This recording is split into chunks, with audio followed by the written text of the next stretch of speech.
We're about to take it back. Ladies and gentlemen, here it is, the most listened to radio show on the planet. This station is now the ultimate power in the universe. Tony and Lee on the radio. Dr. Joe's therapy on the radio. The love got me going live on the radio. Two mics and a mind on the radio. Radio, turned up on the radio. Radio, turned up on the radio. Radio, turned up on the radio. Radio, turned up on the radio. Two mics and a mind. Two mics and a mind. Two mics and a mind. Two mics. Watch this.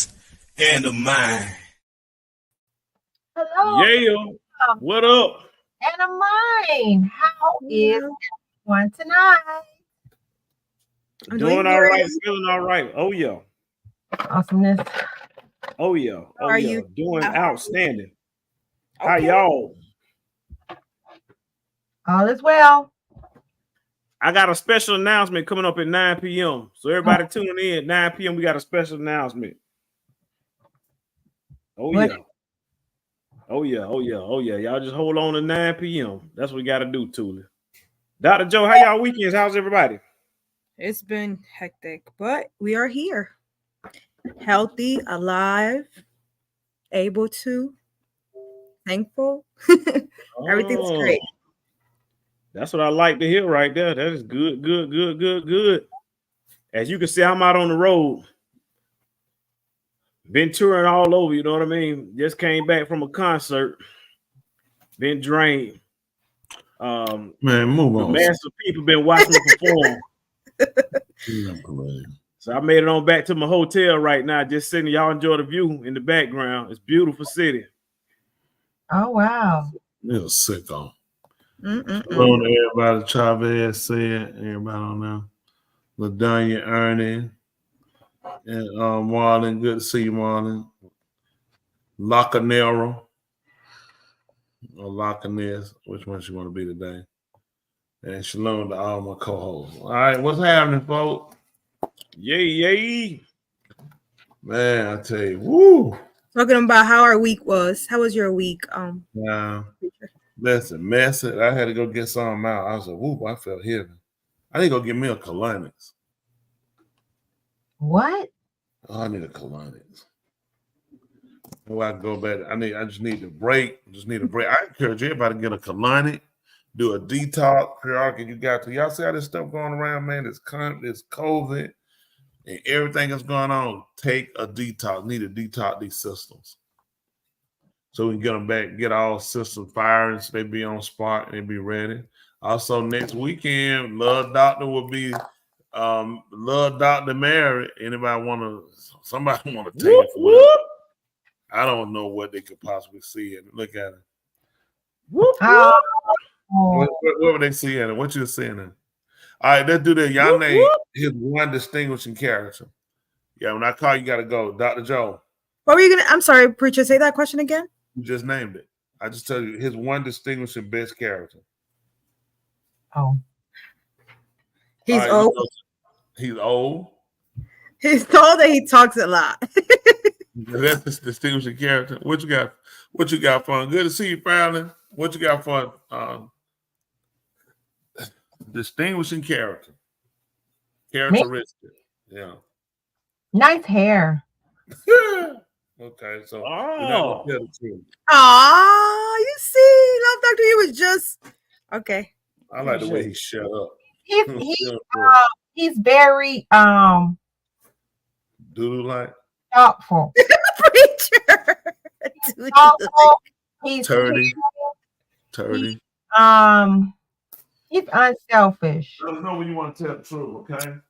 He does have a good heart, even though he doesn't show it. He has a good heart. He got some flaws.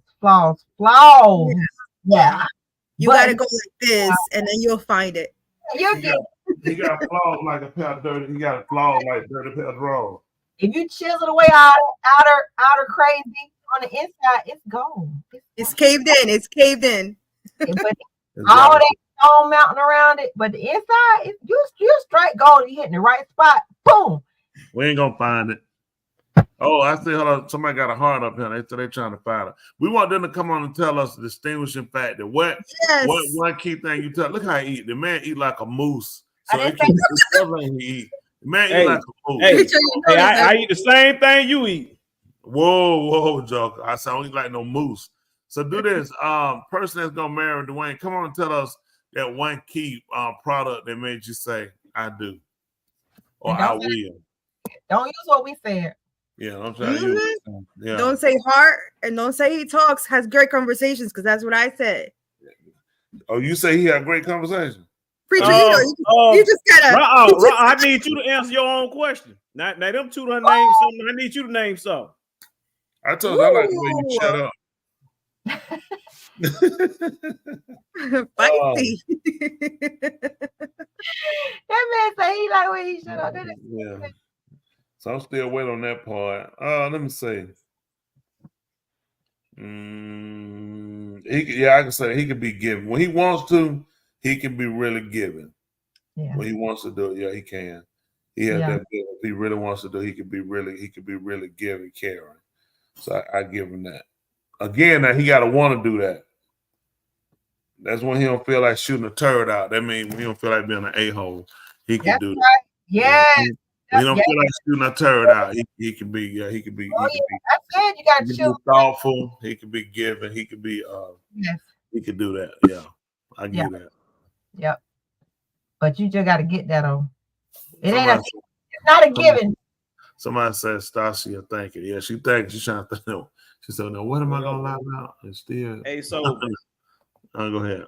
Speaking of thinking, today I wanted to make a special debut. I was gonna wait to 9 o'clock, get more people to tune in at 9 o'clock, but I wanted to make a special debut here at Two Mics at a Mind.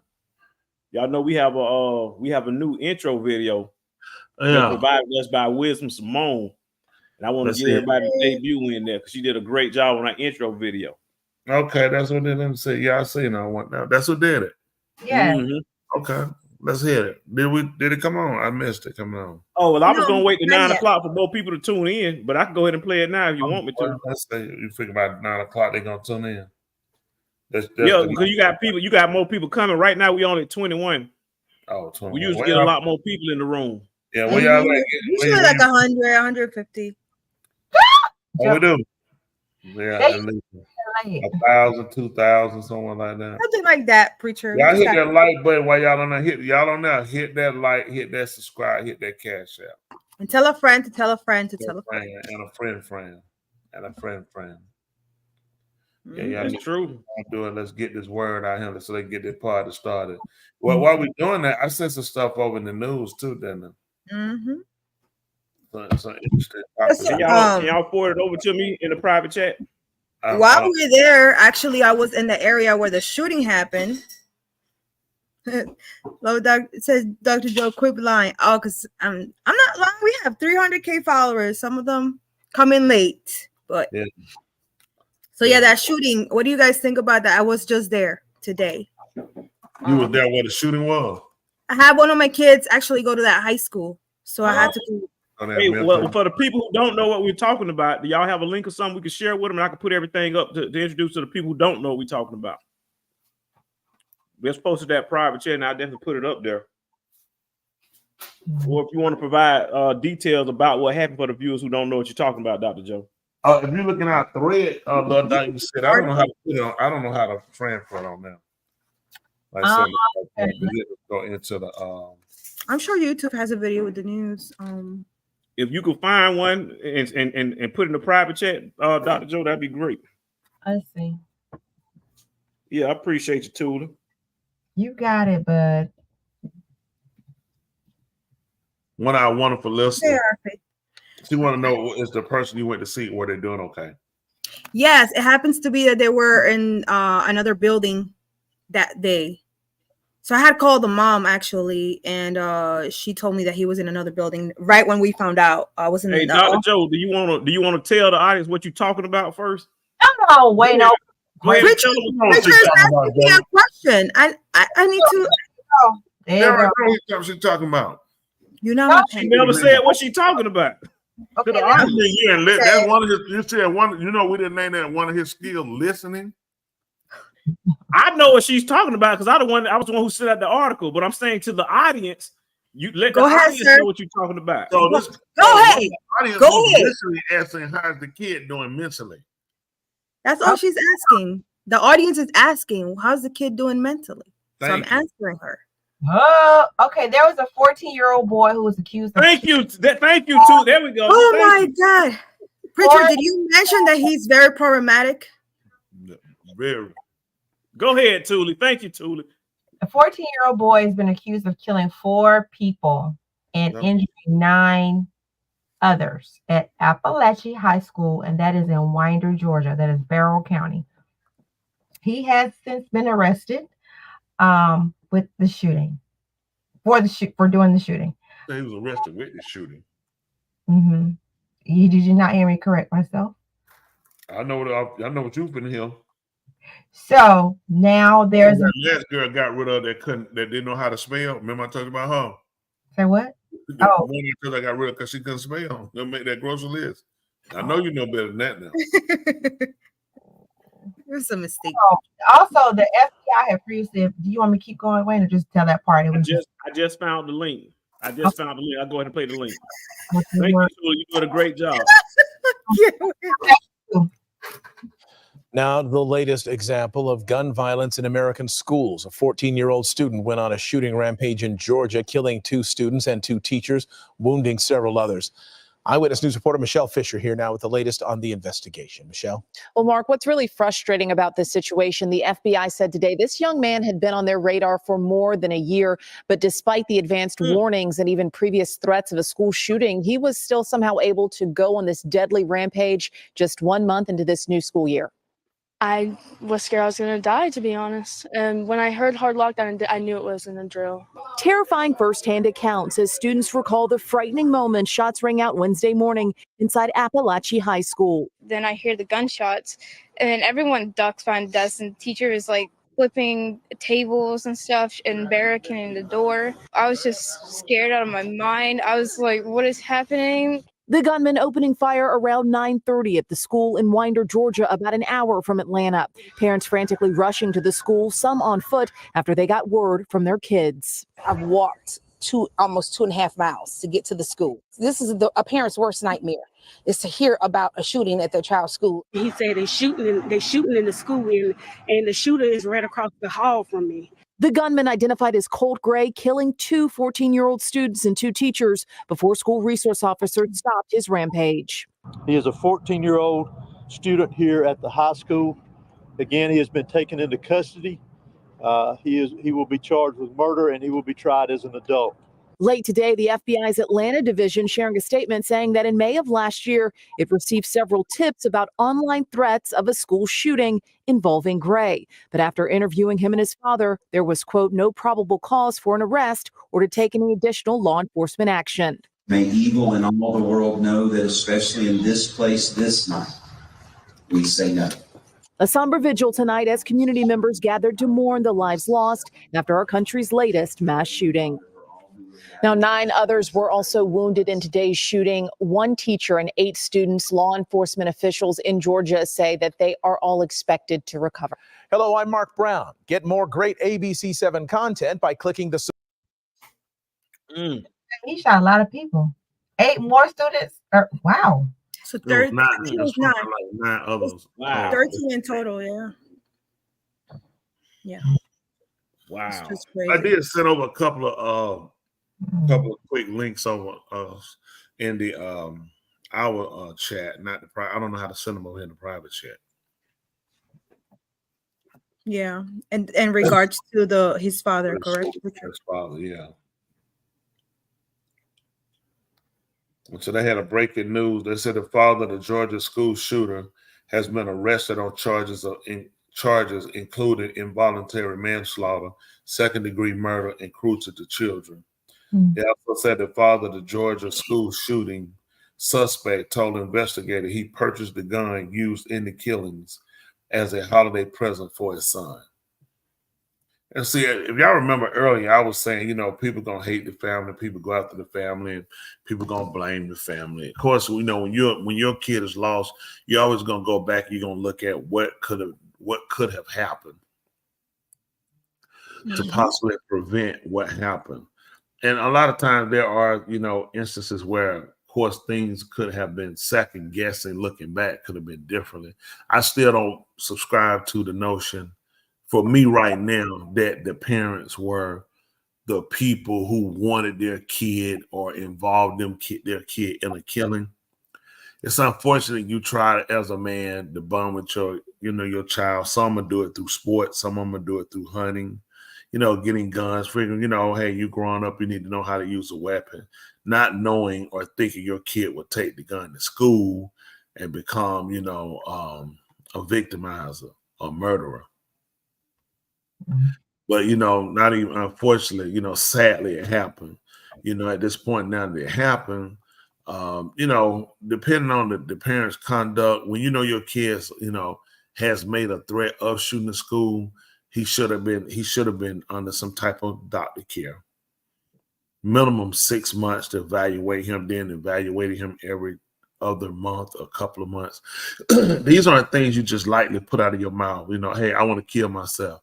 You don't blow those conversations off. These are conversations when you get in constant state mind, because they can say, okay, I'm good. That's for now. But they can hit that moment of depression again, or wherever that break point is for them. And sometimes it's, you know what? I'm not just ready to die. I decide I want to take you with me. These are the kind of things you have to be careful about. The fact that the FBI dropped the ball on this one and let it go is sad. Of course, if you're the parent of the child, of course you want your child to get a second. I want my child to get a second chance. I want my child to be able to have the opportunity not to be arrested. Hopefully we can fix this internally at home. But as you can see, this has become a case where everyone now is under the scope of the radar of you dropped the ball. When he made the threat, he should have been gone. There shouldn't have been a second chance. Now, there are kids that will make the threat who can be rehabilitated. But because of him, at that point, you can't take that chance with anybody. Well,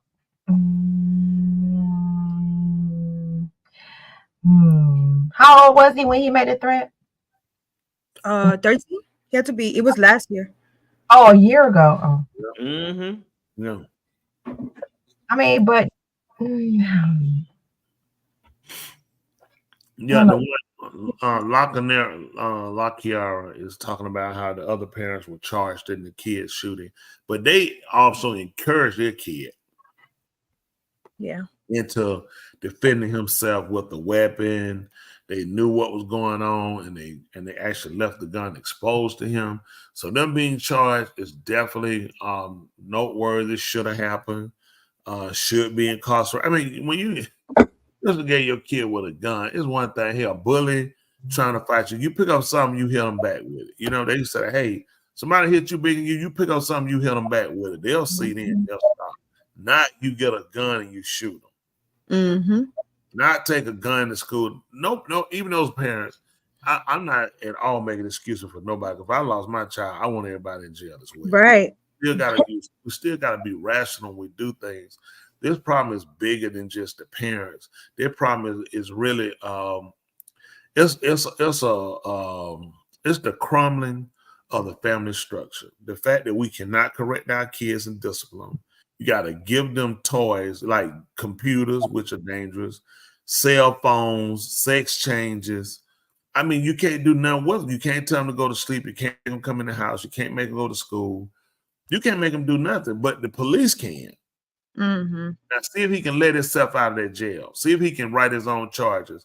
Everything that we can't do to our kids, they can do. This is the part of the breakdown. And that's a part of the government bureaucracy where you come in with this foolishness and rhetoric, and we, the parents, we lose control to give them to you to know where now we don't get them back. You handle them from this point. This kid will never be the same. Mentally, he's got to be just torn, because if something broke in his mind to do this, this is still broken. When he comes to the reality of what he's done, he only become more dangerous without the proper care. Incarceration is not going to heal him. I'm not saying let him out, but if you're going to keep him, you need to really study. Look at him.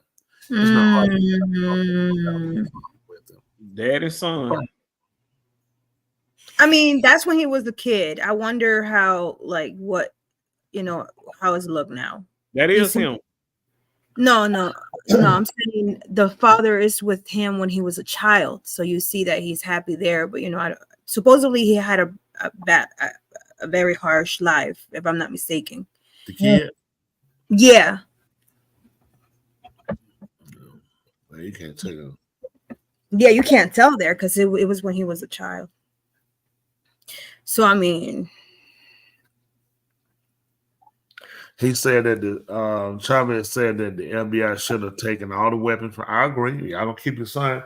No weapon can be in the home. Excuse me. If I had to get rid of one of my kids and my guns, I keep my guns. I'm not going to be sitting around. I'm getting rid of no guns so I can try to keep you. That don't make sense.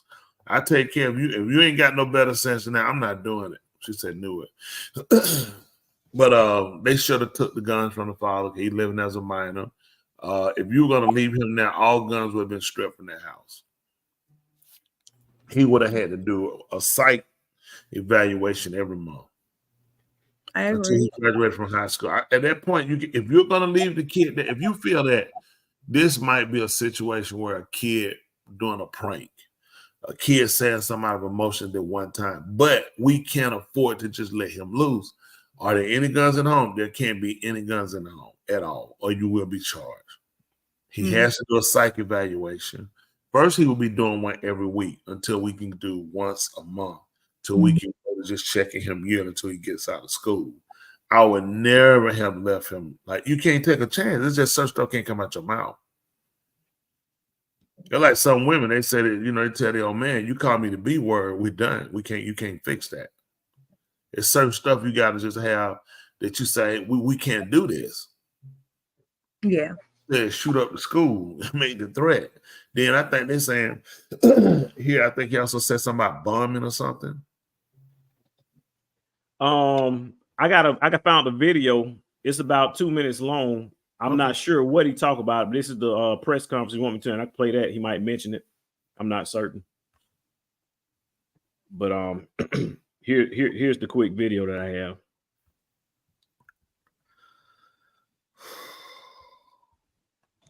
This is a very difficult time, as we know, for students and parents. And so many, I know, of students and parents here in this county and around this state are afraid. You all have likely seen reports of incidents of other students making threats today at various schools around our state. In each of these incidents, police, law enforcement took charges, they made arrests, acted very swiftly, as we take incidents like this very seriously across this state. That's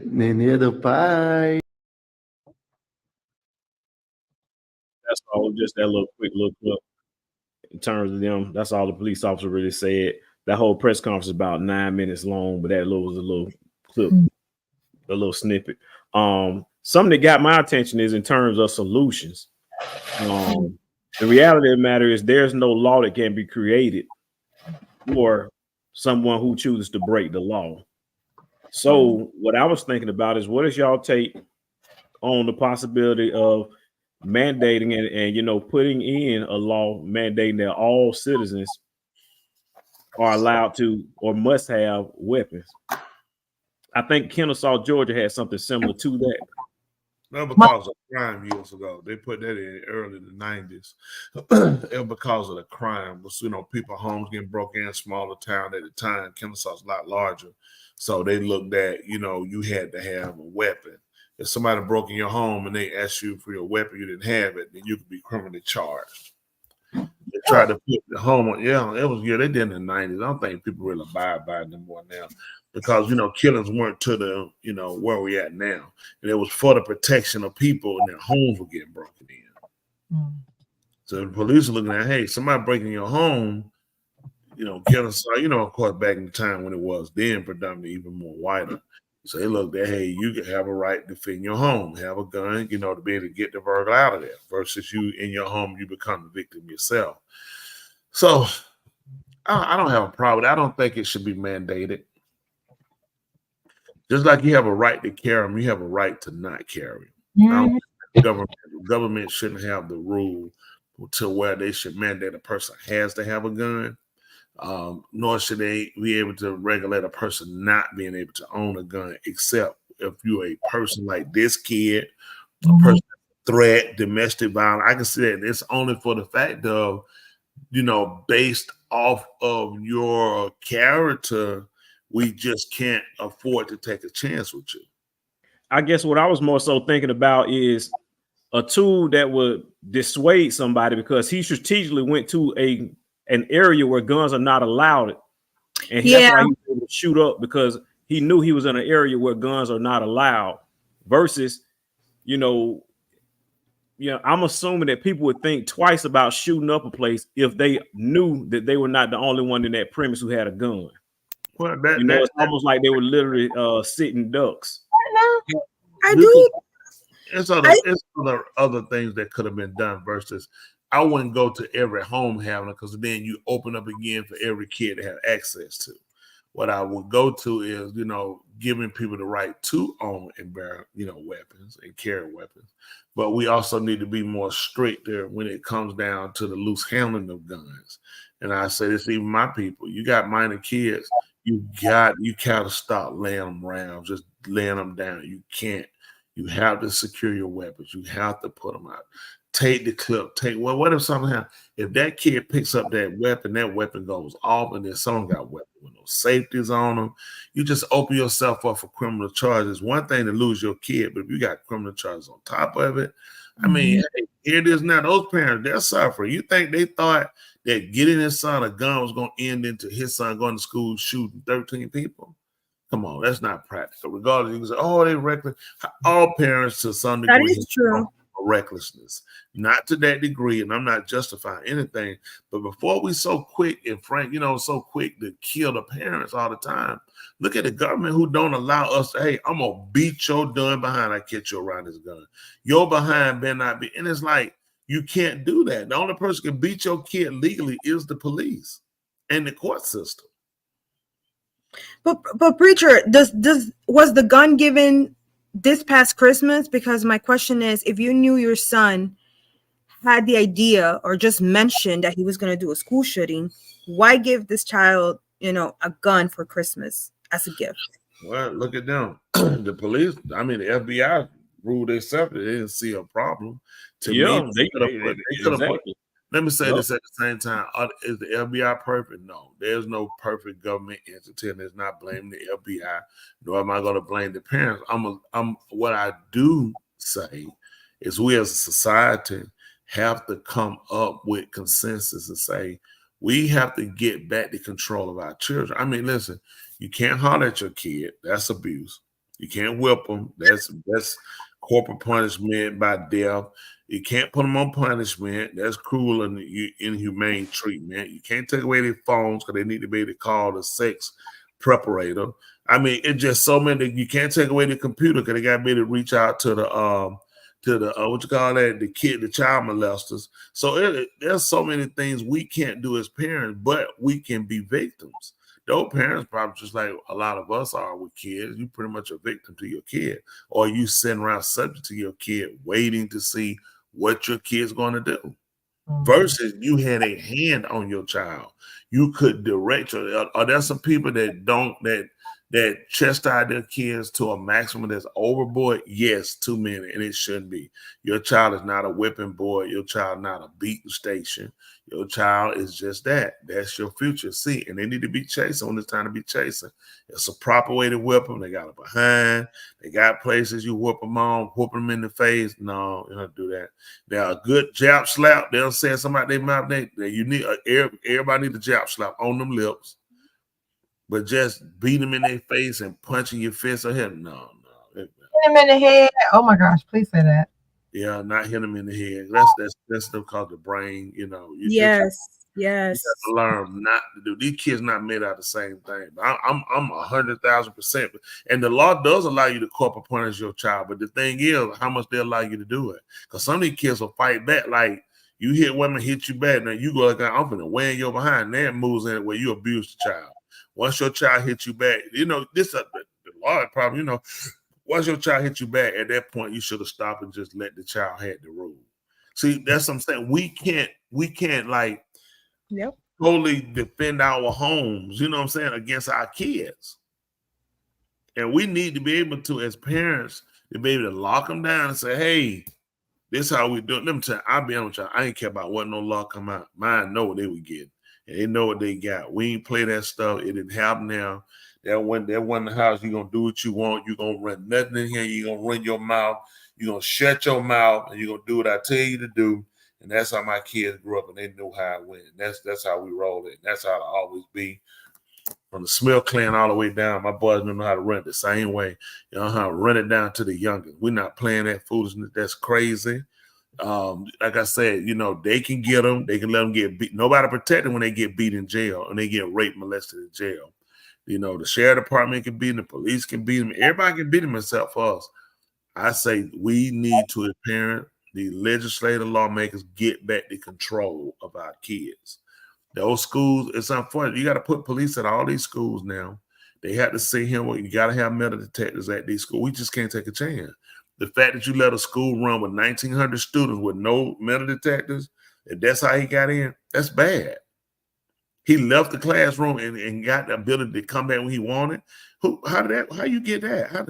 The last school shooting, I think, in Texas, some Hispanic neighborhood, the kid left and came back. Remember, I think a teacher opened the door. The door's supposed to be locked. They opened the door. A kid left the door cracked or something. He came back. How did you get all this? You leave and come back. You leave, you can't come back. What you mean, like you go for the day? Is that what you're saying? Over here, flew jumping from one child to the next to the parent. Man, take care of some woman. Now we miss you.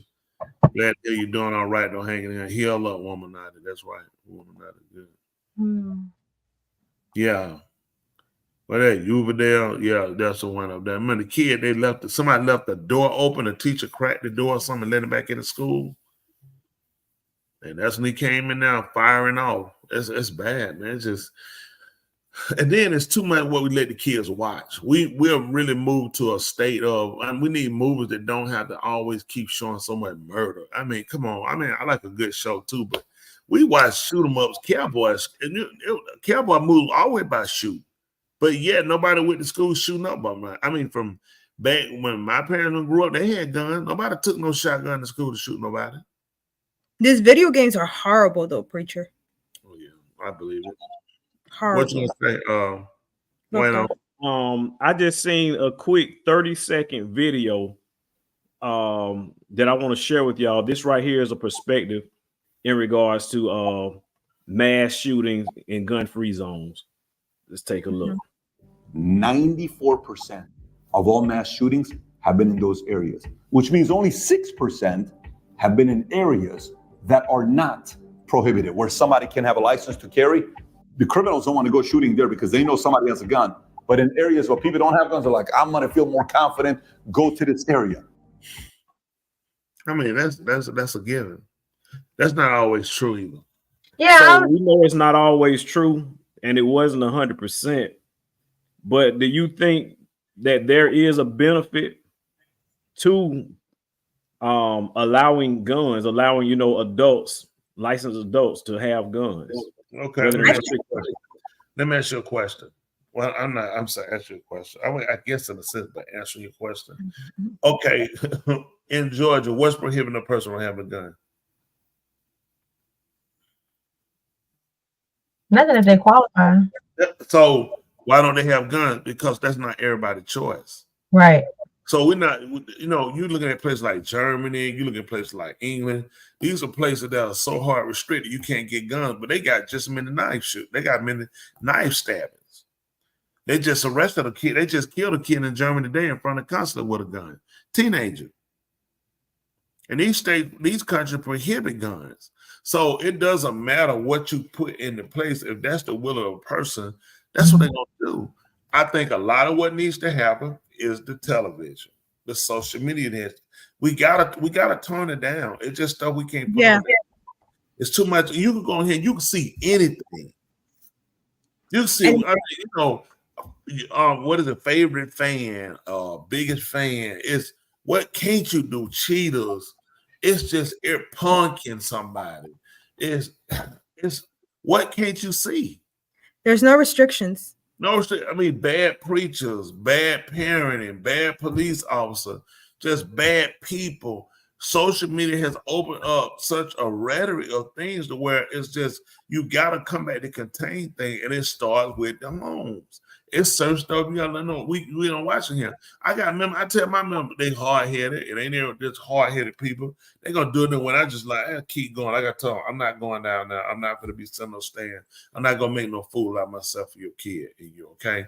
That's your house. You run the way you want. When it fails, you can't count on me. Just know that. Don't call me, lose my number, because I'm helping you by telling you these are mistakes I made. These are things that got by. These are things we stayed on top of to avoid. We safely managed to get our boys grown, daughters grown without going to jail or prison, all totally miss you. But at the same time, you can see where there are some things we missed. There's some things I try to give them to say, you get better, because these kids are getting smart and they got more opportunities now. Mm-hmm. Well, for some reason, I'm talking my people, they like to play, they love their kids so much, they'll lie for their kid, they'll let their kid take them to prison. My people will let their kids take them to prison. Metal detectors are ideal, but it's not an efficient option. I went to school with metal detectors. We had side interests, and if you come to school before 7:20, not a soul there and not plugged. I can see that, but these are the things like what you're saying. We learn to make better. They're gonna have to get enough. I know they're expensive. You got to get in the doorway. They can get in. We got to do it. We got to have police officers on scene too. I used to have police officers in my high school. Y'all still have them? Yes, they still have them in my high school. Police officers. Oh yeah, acid was big when I was in school. People had acid. I mean, for the record, sweetie, they got me at other people's school too. So your school ain't the only person with police officers. Society makes for a polite society.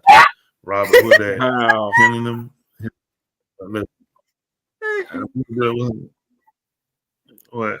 Schools should definitely have armed protection. We protect banks and government buildings, but not our children. Well, we need to first, before we protect our children, we need to tear them little behinds up. Get these kids situated. Everybody need to first get control of their child. A lot of that, I bet them some of them, you had to fear your parents. You know you couldn't do.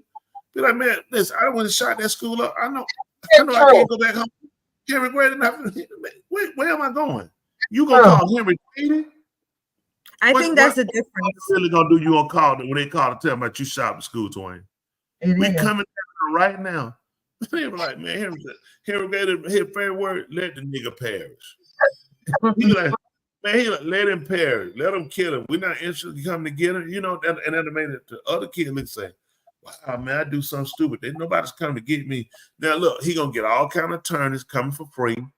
People want to get a book. People want to get, you know, he's gonna be like a folk hero to a lot of these kids. Yeah. That was my rap about it. I'm like, citizen, you know what I'm saying? I'll come out, I take down 13 of them. You know, these rappers, they'll find some way to just, you know, integrate his name into a rap and become real popular. Yeah. These people, I mean, and they glorify. But let me say this: he's no worse than Jesse James, Billy the Kid. All these were kid murderers, murdering young people. This ain't that new. Billy the Kid was what, 12, 14? He first started killing. Mm-hmm. Yeah, he was young though. Yeah, he was young. He killed what, 11 men? I don't know how many. And of course, his young life. Yeah, you got all these people. I mean, you got Jesse James. His brother Frank James, he was adult. They were killing what we call adult. Those people were like 17, 18, 19. So these young killers ain't new people. Right. Which in a Sundance Kid. Don't play like this ain't something in their behavior since we known them. And before we know it, this has always been part of the rhetoric. Yep. These cowboy killers were all young teenagers. Mm-hmm. Yep. But yet we didn't have teenagers killing people from watching them. You see what I'm saying? Now we don't glorify this so much. Yeah, they become heroes to those people. Remember, it was mob bosses. Everybody want to be John Gotti. Everybody want to be Scarface. Now, everybody want to be 50. Everybody want to be some rapper who will kill young Fulio. Oh, he crazy. I mean, we pushing our kids to have no morals, and there's nobody to because we don't have them in our home now. And they putting it right there in those video games. As a matter of fact, an interesting video that I just want to share with y'all is in regards to what you said, or a correlation between the school shootings and video games. There's actually legislation that they were trying to pass and put in place to ban and restrict some of those video games. I want to share with y'all this clip really quick. Presidency and the president's new focus on a decades-old issue, violent video games, were the topic of discussion today at a White House meeting called in response to the shooting at Marjory Stoneman Douglas High. CBS 4's Mola Lenghi is live tonight in Washington, D.C. with the details. Mola. Well, good evening, Rudabeh. You know, the president has not said that violent video games are the cause of violence or of mass shootings, but he says that he thinks they are possible contributing factors that have to be looked at. President Trump brought executives from the video game industry to the White House, including publishers of the graphic Doom and Grand Theft Auto series. After the school shooting in Florida last month, the president suggested violent video games may play a role in real-life violence. I have a very young son who I look at some of the things he's watching and I say, how is that possible? Republican Senator John Kennedy agrees. Clearly, part of the problem, I think, is the fact that we glorify violence and put it in the form of a game. The White House says the meeting is the first of many to explore the link between video games and violent behavior. Researchers have been studying the issue for years. Duke University professor Kenneth Dodge served on the American Psychological Association's task force on violent media. He says there is no evidence violent games lead to school shootings, but that there are other risks. The evidence is clear that playing first-person shooter violent video games over a long period of time increases the likelihood that a child will behave aggressively, hitting others, bullying others, assaulting others. Desiree Howden worries about her 13-year-old's gaming habits. And I do feel like it is related to violence because they see lots of blood and gore and the shooting. Howden limits her son's playing time, which is exactly what the experts suggest.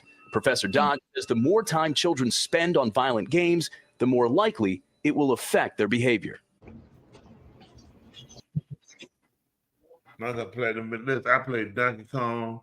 I played Galaga. That's it. I played Mario Brothers. We were jumping over mushrooms and turtles. You left it to what it was. It was a video game. It made no sense.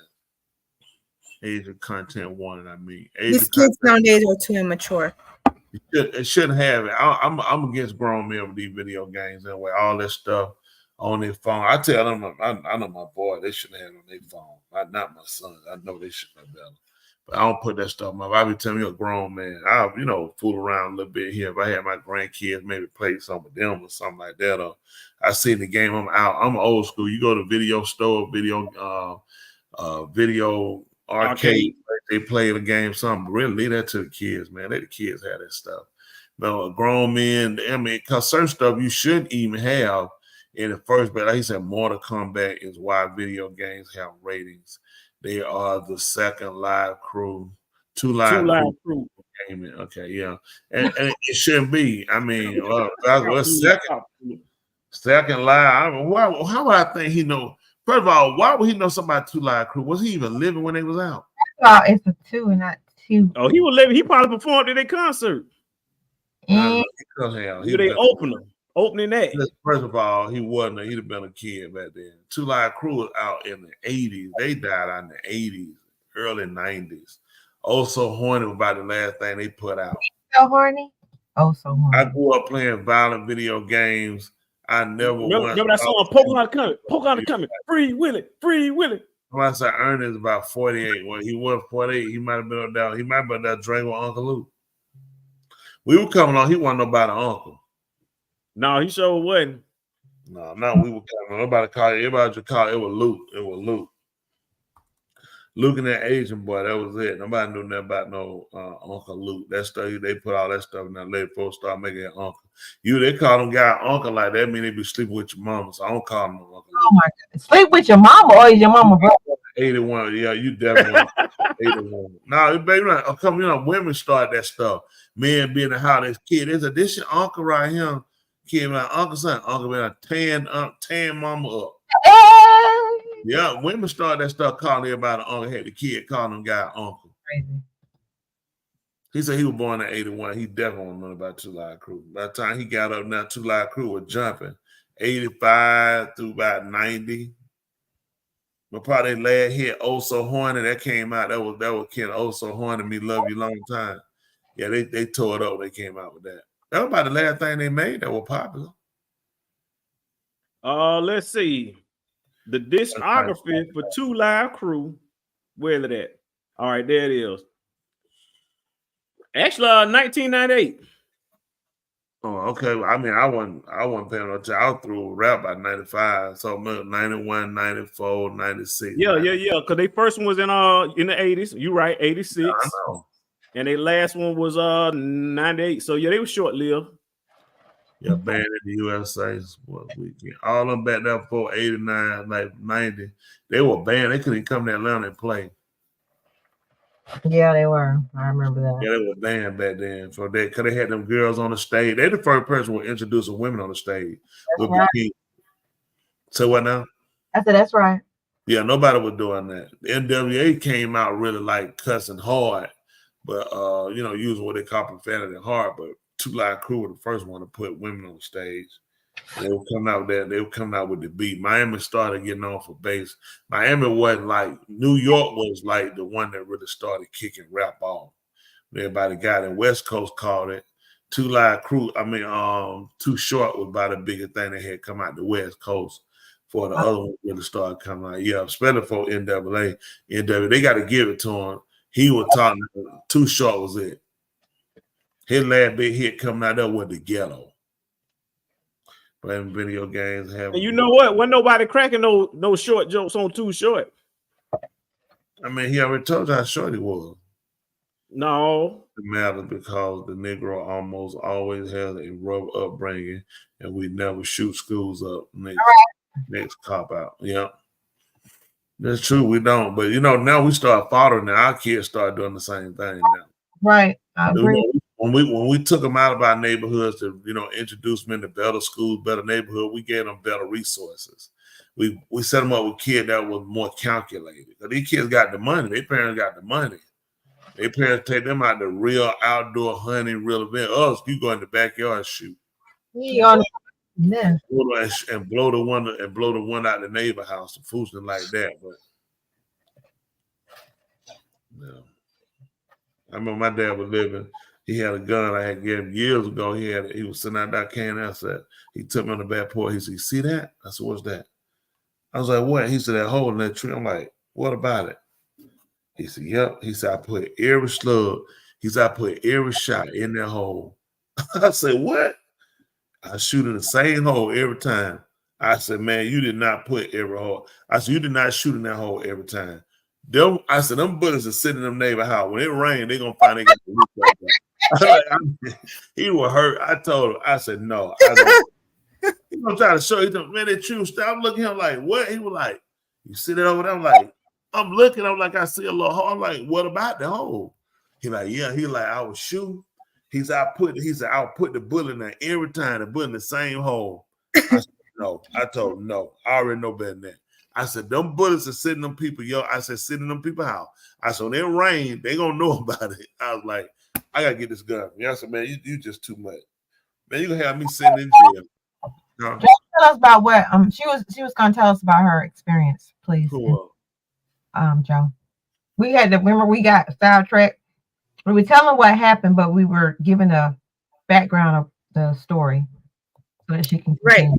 Briefly, I can't, but this kid, I think I told you about it actually, Tuli. He's been going through a lot mentally, and I'm still working with him. I haven't closed the case, so I just briefly, he does go to that school. When that shooting was happening, I did call the mom just to make sure that he was okay and nothing happened to him, and she said that he was fine, that he was in another building at that time.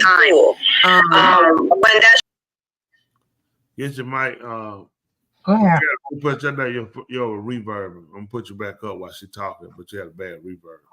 Okay. You got to just mute him. Now try it. Yeah, get your mic fixed for us. We're gonna take out mute. Let's see if it's better. We have call right now. Where's reverb? Don't take it off mute. Yeah, go ahead, Joe. So today I did have to go see him just to make sure that everything was okay. And I do like to speak to my kids about this stuff, about what do you think about these school shootings? What do you think about these kids that decide to shoot people? Because I want to know where they are mentally. But yeah, I did get to speak to him today. He said he was okay. He said a lot of people were scared. But mentally I feel like kids are becoming more desensitized with this kind of situations nowadays. Like, okay, like there was another shooting, I was scared, but you know, it's more like normal, and that's scary to me that these kids are finding that normal. And I asked them, like, what do your friends feel like? What do they think? It's like, you know, it's unfortunate that it happened in our school, but it's like, again, it's, you know, normal. I feel like the mom was more mentally affected than the kid was. You know, she was extremely scared, et cetera, et cetera. For him, it was more like, you know, I can't believe it happened in my school. But yeah, I went to see them, and he's okay. He's okay. And the schools, yeah, do not have metal detectors. It's funny that I've walked into those schools, and they have no protection. And I went into that school. They opened the door. I had to go report myself in the front, show my ID, but that's about it. That's all. Yeah, it should be a little bit more secure, I feel like, than what they have. Maybe it's the area. I mean, I'm not familiar with Georgia that well, but I feel like it's a nice area. I don't know if I'm mistaken. Oh, it's always been a nice area. Yeah. This is very nice. When I go, it's like Winder used to be one of them places. Let me tell you something. You didn't even go to Winder. Norcross, you went in there. You didn't go. I remember you didn't go past Jimmy Carter. I remember before you went to Jimmy Carter, when you go past Jimmy Carter, and then you finally made it Pleasant Hill, let alone Duluth. You didn't make it to Duluth. And then Duluth, you definitely gonna know how that to Lawrenceville. That was out of the way. You went to Lawrenceville, that's when you hit that highway, you going all the way down to Winder. It's like never happened. It was just places for people of color you just learn to stay away from. But, you know, of course, as society keeps going, you know, we grow, we kind of move out. But a lot of those areas are still real sensitive to seeing Hispanics and people of color, you know, having them around. They got used to Hispanic, they realize they do most of the building. So they realize there's a need for them, but they don't really care for them. We just learn to tolerate them because of how much, you know, they need somebody to do tile work, they need somebody to do some wood work, they need somebody to paint. So they're always looking to grab Hispanics, you know. Blacks always, you know, another low line fruit as well that you can get for cheap, you know, depends on the dollar. But that's just the society we live in. I'm for restructuring America as far as we fix these homes where parents get back control of their kids, to discipline them. Ain't no police call other than you breaking something. Now, if the kids swing on you, cuss you out, something got to go. You might have to get a lockjaw. You got to get you know, a whole new set of teeth in your mouth. It just got to be lines you cross. I'm being honest, lines you don't cross. You're a child. And we got to set them lines up and let them know you don't cross these lines. You're a child. We need to set that back up. I'm telling you, a lot less school shooting, a lot less school violence, a lot less. They don't need all these telephones. You're behind going. Where you going to be at for 7.5 hours? You need a telephone. At school. Who you need to be calling at school? We was at school. Who did you need to call at school? Who did you need to text when you was at school? You were in a class with them. You seen them at P. You see them at lunch. I'll catch you after school. That's how I roll. I had best friends. We weren't in the same class. We'll see each other. We might call lunch together. Our lunch hit. So we got that lunchtime. We gonna eat together. Catch you passing the hall on a 5-minute break, going to the locker. You know, that's it. Passing the hall, holler. You know, that's it. We went, man, I need to be texting you during class. Makes zero sense to me. 0 cents. But now they open up these doors. Now we can't close them.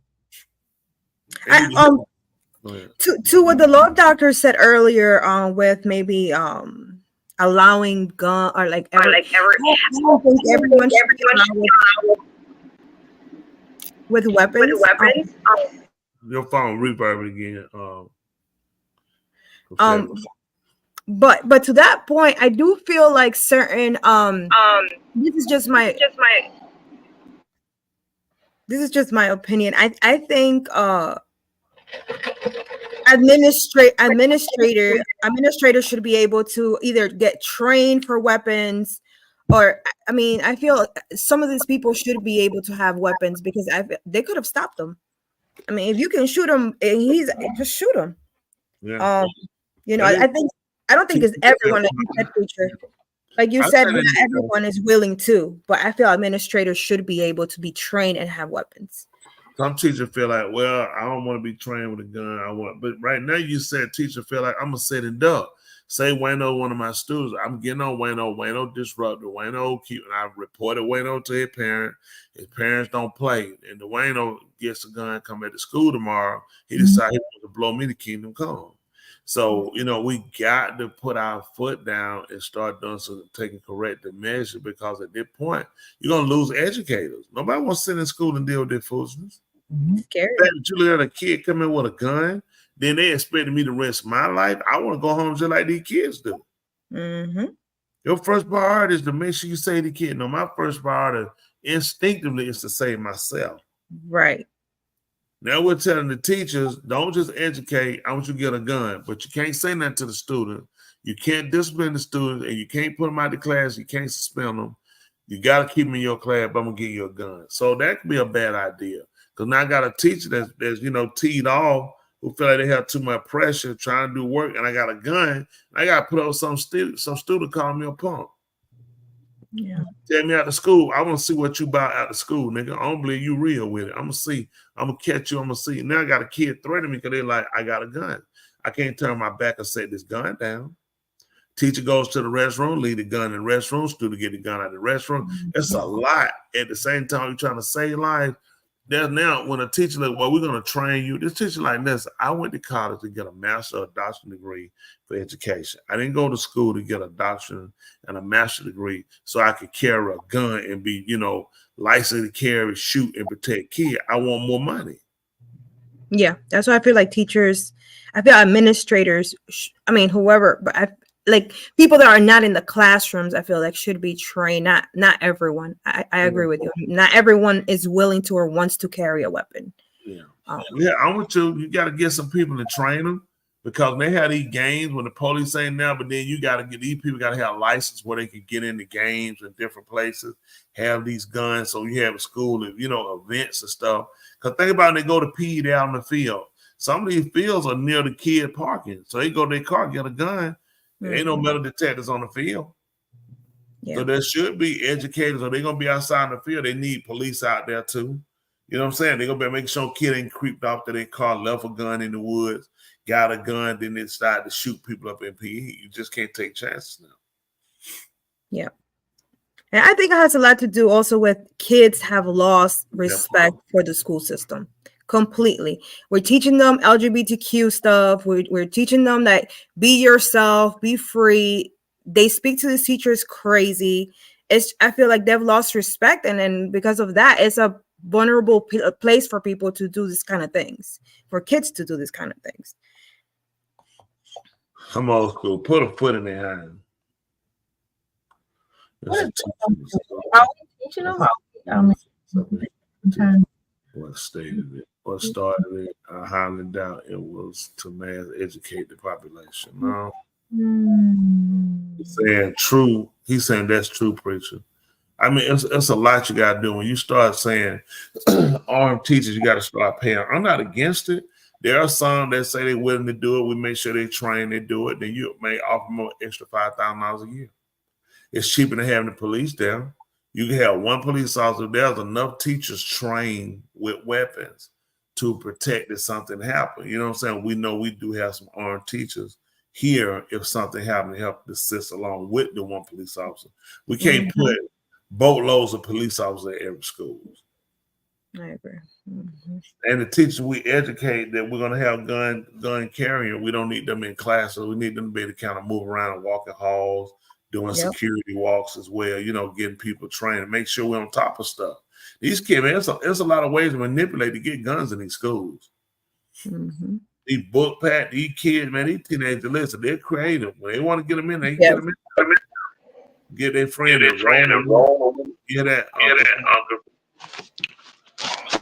They're still doing it, but get their friends. Hey, go into class. Don't tell what you can do. Like we had them windows, you could open them. You open the windows. All you gotta do is get a kid to come out and hand it through the window. Go to class early. You get into class. Your friend is still outside. Come hand the gun through the window. Yeah, there's still ways. Am I still reverbing? Not now. I am. It's still reverbing. That's when we talk.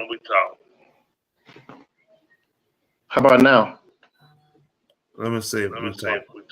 Will you reverb when we talk? If you can talk, we can talk. You don't reverb. So you can say. Okay, if I put it on mute, you. After I comment, so you want to talk, you could talk. It doesn't reverb. It only reverbs when we talk. So is it okay? Is it reverbing?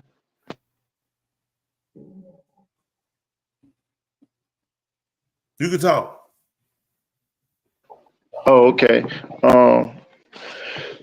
Just to see y'all tonight. Been a while for a minute, but it's just refreshing to see you all. Miss Tooley, Love Doctor, President Joe, also Ra.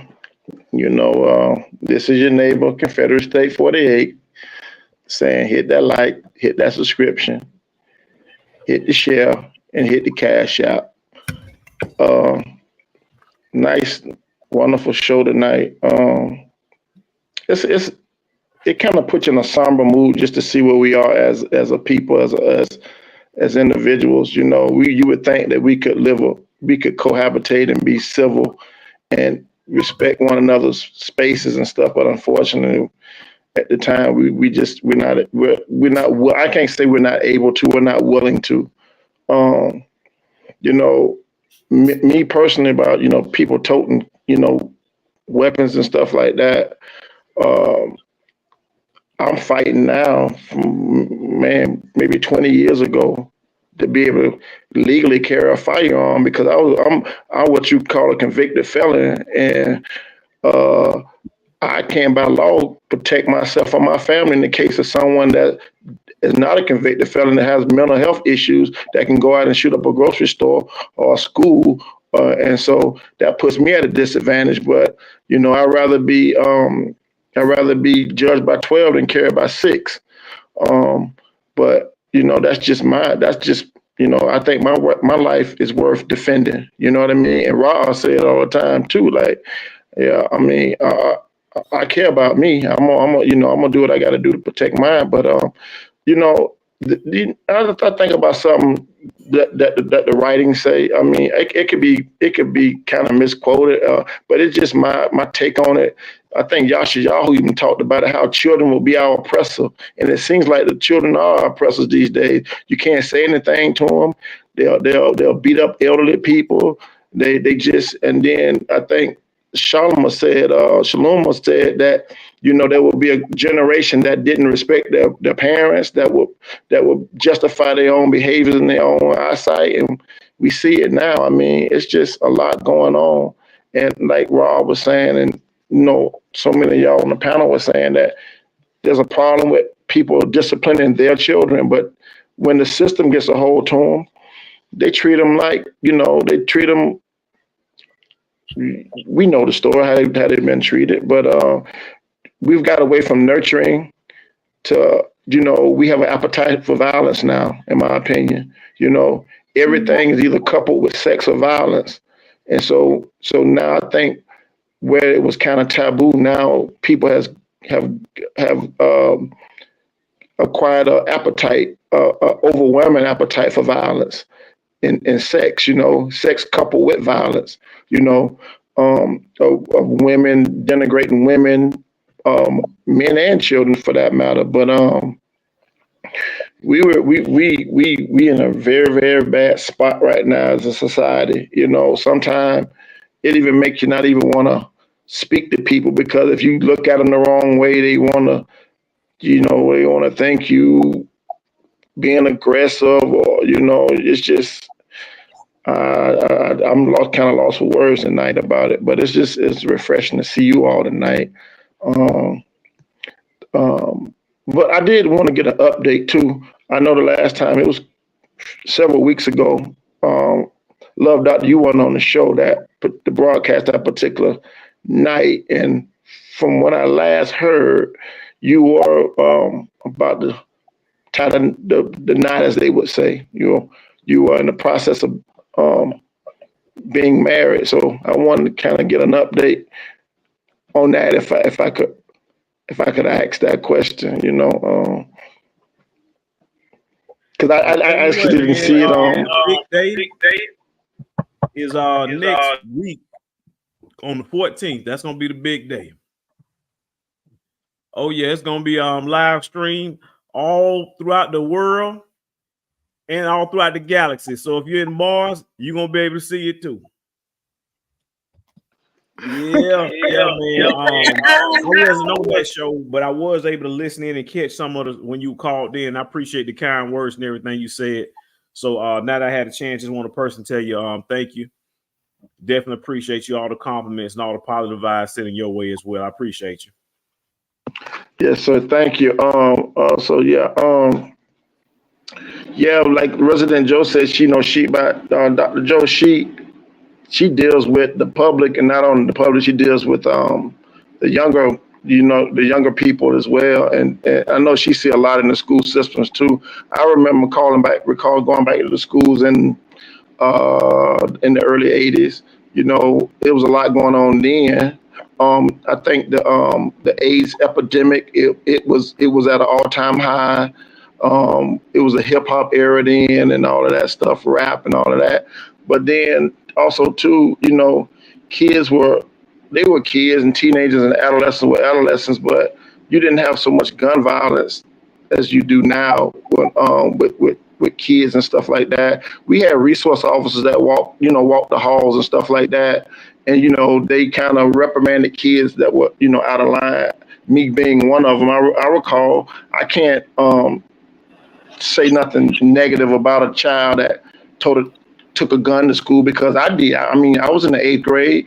I took a gun to school. I took my grandmother's .22 Pearl kind of revolver to school. Why? I can't tell you why I done it, but I'm glad I got caught. I got caught with the gun, because somebody could have stolen it out of my book bag and committed a crime with it. And I knew that gun was for home defense, but I still took the gun to school, wanting to be cool, whatever the case may be, show and tell. And it could have went wrong. It could have went bad, and it could have ended my life in terms of freedom as I know it, So I'm glad that somebody told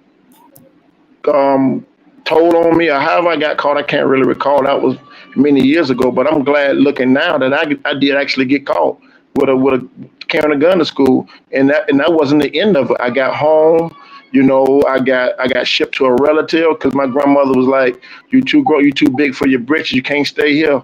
So she handed me over to a relative, which was my uncle. He kind of showed me a better path, as that wasn't the right thing to do, this, that, and the other. But I never had any intentions on going to the school shooting it up. I really just didn't. But it doesn't justify me knowing right from wrong. I knew it was wrong, to take the gun to school, because I stole it from out of my grandmother's Foot Locker. And then I took it to school, and I showed it off to my friends, and I thought I would be cool. But, at the end of the day, it turned out bad for me, but it also helped me out later on in life,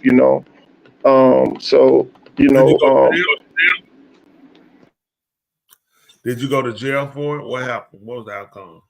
Well, this is what happened. I got arrested in school.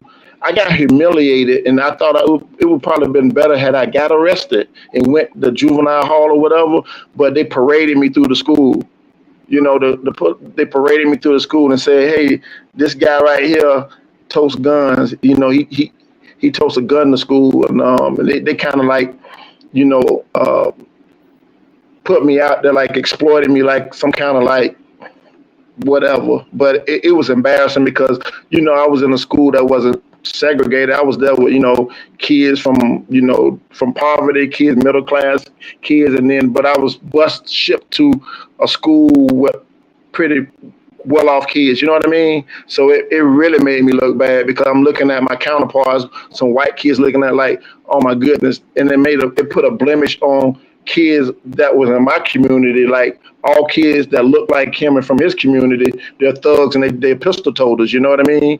And it kind of really put a stigma on kids in my community when some of those kids were straight A students, but it made it look bad for them. You know, and that was the disheartening part for me because I misrepresented my community. You know what I mean? By getting caught with that gun. But now kids get caught with a gun, they're looked at as cool, and hey man, you know, and if you shoot somebody, you're even cooler. If you kill somebody, now you're an OG or you're a YG, and if you don't tell, you even get, and it's just bad. You know, kids are being rewarded for bad behavior. You know what I mean? And so I just you know, I'm just glad that my situation turned out the way that it did. You know, I was literally put into custody, you know, put in the back of a police car, and they rode me around the back of the school, and then they called my grandmother, and then they said someone has to come and pick him up from school, and then that was, you know, the kids didn't know where I went until I told them what actually happened, because I still wanted to, you know, look tough and look bad, but I didn't go to jail, but I did get arrested. I get put in the back of a police car, and then, you know, I was looked at, you know, in a different light to my teachers, you know, so that made me have to excel even harder academically. So I wasn't, you know, stereotyped as being that kid that's, you know, a criminal. That's cool, yeah. That definitely makes you different. Yeah. That's something. So did you get a B when you got home? No. Well, I would have got one, but my grandmother, she was in a wheelchair, and she was one of the toughest people I ever met in a wheelchair that couldn't walk. And you know, I was 13 at the time, so it wasn't pretty much she could do with me. She had to catch me. You know what I mean? So, but I think that would have been her intention, but she said, you know, it was out of her hands. She couldn't do anything physically to me to reprimand me. So she turned me over to a relative that could deal with me accordingly. You know what I mean? And I was placed in the care of an uncle that I don't have a big brother per se, you know, from my mother, but he was a big brother. He was my mother's younger brother. So he kind of took me in and, you know, showed me a better way, you know, but yeah. That's definitely good. So I said, thank you for sharing. That's important. Yeah, I took guns to school. I did a lot of stuff I did. I ain't feel ashamed. I got caught. I felt bad I got caught going to jail, but back then they wouldn't lock you up. They'd have just brought you down. Their parents come and get you. But now that's a whole nother society now. People weren't getting shot up when you was at school when that happened. School shooting was rare. I mean, you could have threatened to shoot the school. They still wouldn't lock you up. They'd have took the gun, knew the parent knew, hey, tighten up on his behind, and they'd be like, oh, rest assured, when I get through with him, he ain't gonna want to shoot nothing. He ain't gonna want to shoot piss out of their penis when I get through with him. But, you know, today's society is, you know, the kid tell them, you know, hey, get out my face, you faggot, mama's a B, dad's a homosexual. Nobody can touch him. You got to talk him down, need a psychiatrist or therapist. And again, there are people that do need therapy. I'm just against I'm against so many people getting it. I think a lot of people run to it for a cop out or to use it for an excuse versus taking responsibility. You know, because there's some things I don't know. It's things that everybody don't know. But that's life. You learn, you gravitate to things, you learn from one another. You can't keep using it as a cop out every time something happens. I need to go to a psychiatrist. Yeah, because go ahead. No, because I mean, no matter how much I try to promote that, you know, I came from such a bad background, you know, though I came from a single parent home, I did have access to my dad, you know what I mean? I had a loving family in terms of, they made sure we had clean clothes and that we ate every night and we had a roof over our head. And a lot of the struggles that my mom and my grandmother, they encountered, it wasn't displayed. You know what I mean? It wasn't displayed to me, so I could never go and say, "Oh, I got it so bad. Woe is me. This is why I'm in here robbing the liquor store. This is why I'm out here doing it." It was no excuse for my behavior because it wasn't shown to me in the household. So if it was anything that that caused me to be naughty, it was because of something that I painted in my own imagination of to what cool was like. You know what I mean? And so therefore, I didn't have a distorted sense of reality. I just wanted to kind of just, be to stand out, to kind of not be just a generic person, because you had the popular kids, the best dressed kids, you had I was never none of those. So, to try to create an image for myself, I've done things that I kind of regret now, but, that's just all become about being a kid. But I can truly say I never went unpunished for things that I'd done in my, whether if my parents or my guardians would, caught wind of it. I remember a friend of me and a friend of mine, we were just out roaming the streets past our curfew, and we went to this restaurant on this grocery chain. They probably don't have them anymore. It was called Food Lion, and we went inside Food Lion, and we went in and we were just eating food, walking around the store eating. And until we walked out of the door with that food in our hand, that's when the officer came out and arrested us, and we were fine while we was in the store. Nothing happened. Soon as we left out of that store, they came and they rushed us. Me and a guy named Joe. Joe, if you're watching, man, it's a true story, so you shouldn't be mad. But anyways, we came. My parents didn't have a vehicle at the time or whatever, but we got caught. We got in the back of the police car. I was scared. He appeared to be scared, but he didn't appear to be as scared as I was. So I asked the officer, "Were we going to jail?" They said, "Yeah, you're going to jail if no one can come and get you from up here." And I got on the phone. I started calling around, and my grandmother said this. "What did he do?" She told me what he did. She said, "He got plenty of food in the refrigerator. There's no need for him to be stealing. Take him to jail." I was like, "What?"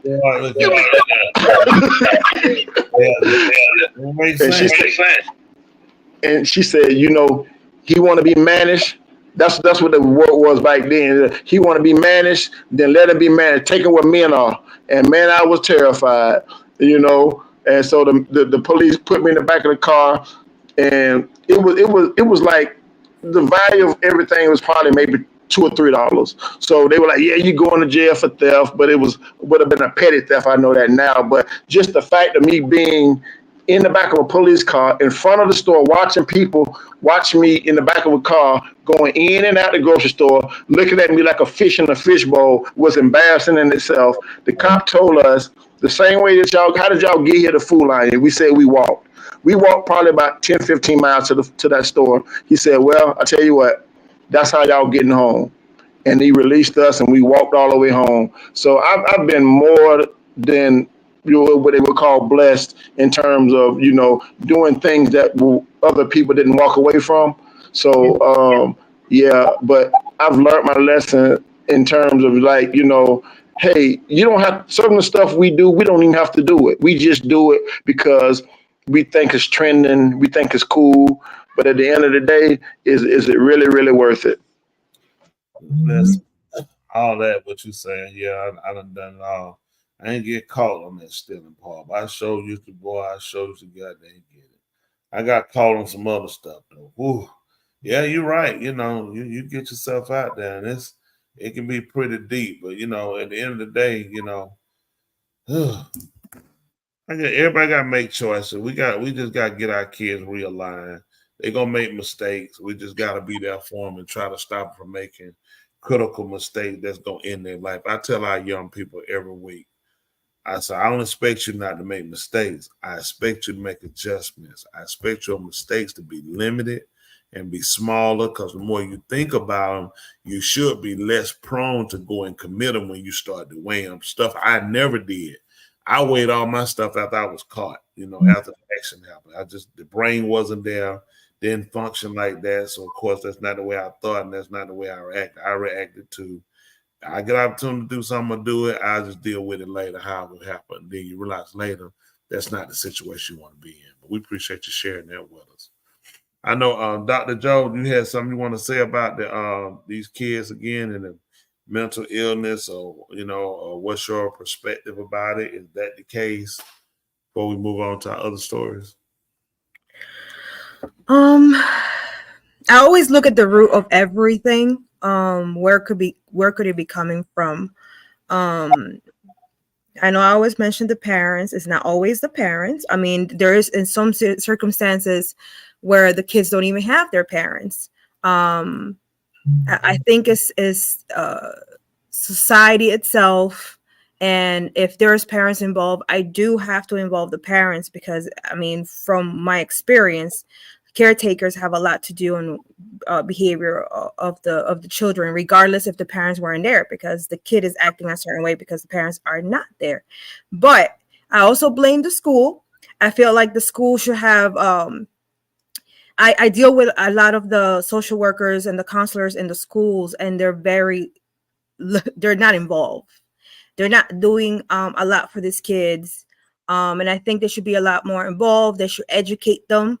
They should be observing them a little bit more. If they know that they have a harsh life outside the schools, they should be helping them a lot more. There should be a lot more resources. There's very little resources for these kids. If he already had a background of trying to attempt, I feel like you said, he should have been in counseling in school. But I do have to say, I know, somebody mentioned that traumas or whatever the kid went through, we can't excuse it. But the reality is that, your childhood and your upbringing does make who you are. So whatever this kid, went through and whatever made him do this, I don't want to take that away. Was he wrong? Absolutely. But I don't want to take away that, this kid was built. He was whoever was the team, that helped build this kid's life or was not there, contributed to what this kid is now. So I do have to say that there has to be a lot more support. Families have to be, aware, educate, be a little bit more strict with your kids. And I'm not saying some parents are strict, but I feel like educating them yourselves. So a lot of parents are ignorant. I deal with a lot of parents that are very ignorant on how to tell these kids this stuff, they're scared of their kids. You don't have to be scared of your kids. Have some sort of, balance into being strict, whooping them, and then also, talking to them like you've been teaching recently, preacher. I think that's the best thing to do. But I think the schools have to be more involved in this kid's mental and personal life, because a lot of these kids don't have parents at home. They come from shelters, or they come from a really destructive or broken families. I think if everyone puts a little bit of their part, including the school, society, communities, families, I think we could do a lot better for these kids. I think as a whole, we're doing a really horrible job in helping these kids now and days. Dr. Joe, can I ask you this question? I grew up in the 70s era. I kind of started establishing an identity for myself in the 80s. I became an adult in the late 80s, early 90s, right? And I can recall back in the 70s, the drug of choice back then was pretty much like heroin, and they did heroin and cocaine and stuff like that. I don't think that I was a product of any of those substances, and marijuana was big back in the 70s as well. Well, I can recall my parents smoking a lot of marijuana back in the 70s and stuff like that. But from my understanding, is then when they smoke pot, weed, or whatever you called it back in the 70s, it kind of you didn't see a lot of violence that I can't recall, but I remember them smoking them left-hand cigarettes, as my grandmother would call them. But then when the 80s had rolled around and I was a teenager, I saw a lot of parents, pregnant women and stuff that were hooked on, crack cocaine. And then the 90s came around and it was like ecstasy and all these other drugs. So my question is, those chemical imbalances from pregnant women that gave birth to children in different dispensations of time, do you think, in your opinion, or your facts, your research on, is that a contributing factor of mental behaviors when it comes to children acting out and things like that? Absolutely. I think anything that goes into the body, especially when you're pregnant, affects the child. The food that you drink, the water that you drink, the juices that you drink, liquor, right? They can either come with malfunctions, but the brain is one of the first things that gets affected from a baby when, and Tuli can kind of confirm on that, but psychologically, the studies that have been made, the what you do while you're pregnant affects the child's brain development.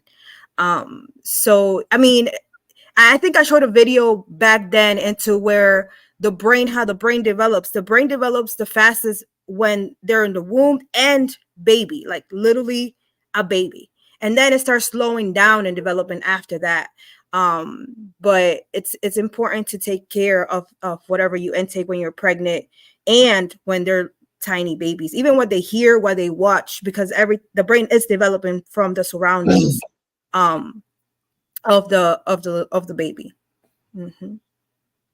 Well, thank you for that. So, and too, Ms. Tooley, I know that you deal a lot with the public, young people. Just your portfolio is diversified. Let's just put it that way. But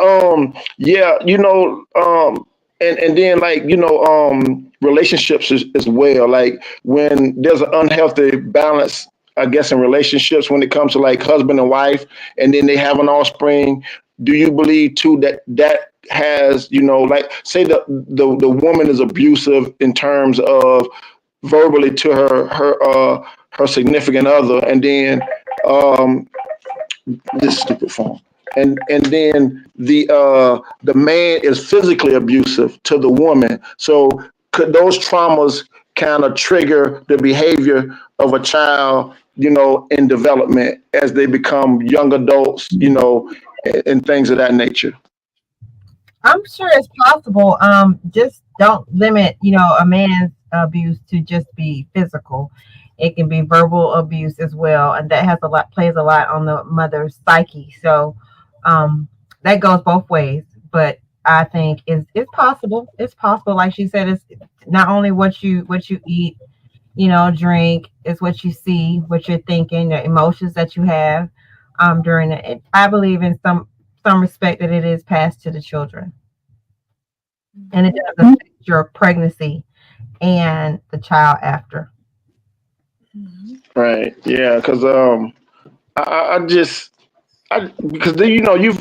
pretty sure all of y'all heard at some point that they say, yeah, those 80s babies, they the worst generation. They had the worst generation of children. Said like the crack babies that had their offspring are worse than the generation like you, myself, Ra'a, because I think we're around the same age, opposed to Resident Joe and the Love Doctors generation. If they would have children, I'm kind of torn between the two, because I think at some point there has to be accountability when it comes to what a person wants to do, because I had friends and relatives that were less fortunate than I that became more successful in terms of occupations than I have. So I don't want to just limit a person's upbringing to be like a person going to be a degenerate. You know what I mean? Some people that come from, astute background, they're degenerate in terms of like how they are when it comes to dealing with society, their outlook on how to treat men and how to treat women, how to treat children. So I think a person's choices too has a major impact on how, they forge their future. Definitely, there are choices that people make regardless of their background, like you said. And to sum it up, it's your responsibility, regardless of what happened to you, what you've been through. You still make choices. I just can't see a person going through life and just seeing this one way, and there are other ways that you can do things, and things can happen, and what other ways you can be. So yes, I definitely think that there's some choices that people make. People choose. Yeah, because I said a while back, he said this was years ago. He taught this lesson. He was like, "Yeah, everybody been through something. Get over it, and get to the main. Make the main thing the main thing. Because a lot of times people use those past traumas as excuses and crutches. Why they can't prepare themselves to do better than to be better." Mm-hmm. So yeah, it's just because like I said, people not gonna spend a whole bunch of time on you. You either gonna get it right or they gonna move on, because nobody is just gonna just sit there and just nurture you and your issues for the rest of your life. Because Rod says it's not fair to other people for other people to come and just dump their whole lives in your lap and say, "Fix me." At some point, you have to be accountable and own up to your failures, because we definitely own up to our successes. We like to brag about what we've succeeded in life. So I think there's some sense of accountability that we need to say, hey, well, we made, like I said, not mistakes, but we need to make adjustments. And that starts from children on up to adults. Something I was thinking about that could be done with all these schools. They'll take time out and do pep rallies for these sports events. That's the best time to bring all the kids in. You got them in and talk to them about serious issues. Mm-hmm. The different home structures. A lot of times you make fun of kids, and kids make fun of other kids because you really don't know that this is not your own doing, that you have both your parents. So you're growing up in the house with a parent and not a grandparent or aunt or uncle or in a foster care. I think it would be good to bring them in and just kind of express to them, and then allow the kids to realize how much play did you have, and ask the kids to get up. So those of you who had an opportunity to pick your parents, I want you to get up and come here, come down to the front. And I'll realize they didn't pick them. You weren't lucky. You weren't fortunate. This is how life works. And life is not always what we look at would deem to be fair to what we would call fair. But then life is life. There's nothing in stone saying everybody's supposed to have a father and a mother in the home. Everyone's supposed to have two legs or two arms. This is a given. When you see people with them, that's a status that you will want and you will believe, but that's not given to everybody. And kids have to learn at an early age how to appreciate what they have, how to respect others that don't have, and how you really enhance yourself, being better with the fact that you've been given these opportunities, and out of yourself. And you don't have to teach it to them in a way that is, just religious based, but just showing them how much you don't play a part of your future. Oh, my parents, we have this. None of this is because of you. And I think they, you won't get every one of them to buy into that concept, but a lot of kids will look at it now and be like, oh, look at the window. Oh, he got them busted shoe. Oh, he ain't got no his mom and dad on his mom and dad did. Somebody in that peer group will hopefully have the mind to say, hey man, leave him alone. Just leave that alone. Don't talk about it. But these are things we don't really discuss enough with our kids on a major level. And parents should. We never tell our kids, you make fun of kids who don't have you. My kids are big on helping people. Our kids, that's one thing they'll do. They'll come out their pocket. They will help. That's just something they do. That ain't something we make them do. That's something they see. It was learned from you guys. It was learned from you guys. You guys are giving, and that's what I'm saying. Like it's learned situation. And preacher, just real quick, I feel like mental health is being praised so much, and that's not what you're saying. It's not being done. We're educating. We're like, let's not focus on this. Let's focus on educating and teaching some other way. But they're not doing that, and there's very few people that are doing what you're doing, explaining this stuff in schools, at home. They're not doing this. So the kids are learning from TVs, and they're like, oh, I'm mentally ill. I could act like this. Versus somebody what you teach, it's just there's not enough of that education out there. If I can chime in just real quick, I have two perfect examples in my opinion. Love Doctor being one of them. From my understanding, Love Doctor's his dad, he was in law enforcement if he's not still in law enforcement. So him being in law, his father being in law enforcement, that didn't automatically make the Love Doctor a law-abiding citizen, because I have friends that has parents or have a parent that's in law enforcement, and they were some of the biggest criminals.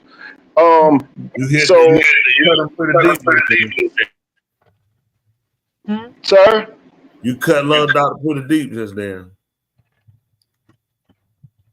I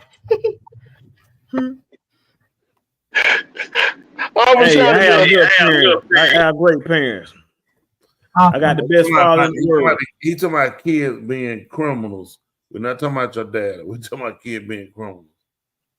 Right, and then to my second example is like Dr. Joe was saying, like they say, preacher kids are the worst kids, but then you look at Austin, Bryce, and baby girl, they they're the opposite of what the stigma or the stereotype is, because you look at Miss Tooley, you look at Ra'a, and then you see them, and then you see their offspring, and you see that they're so you kind of can see that nurturing and parenting plays a major role in the development of children, but at some point the child makes a decision on their own. I used to use this as an example all the time when Hannah, who they call Hannah, when she took little Shamuel to Ali.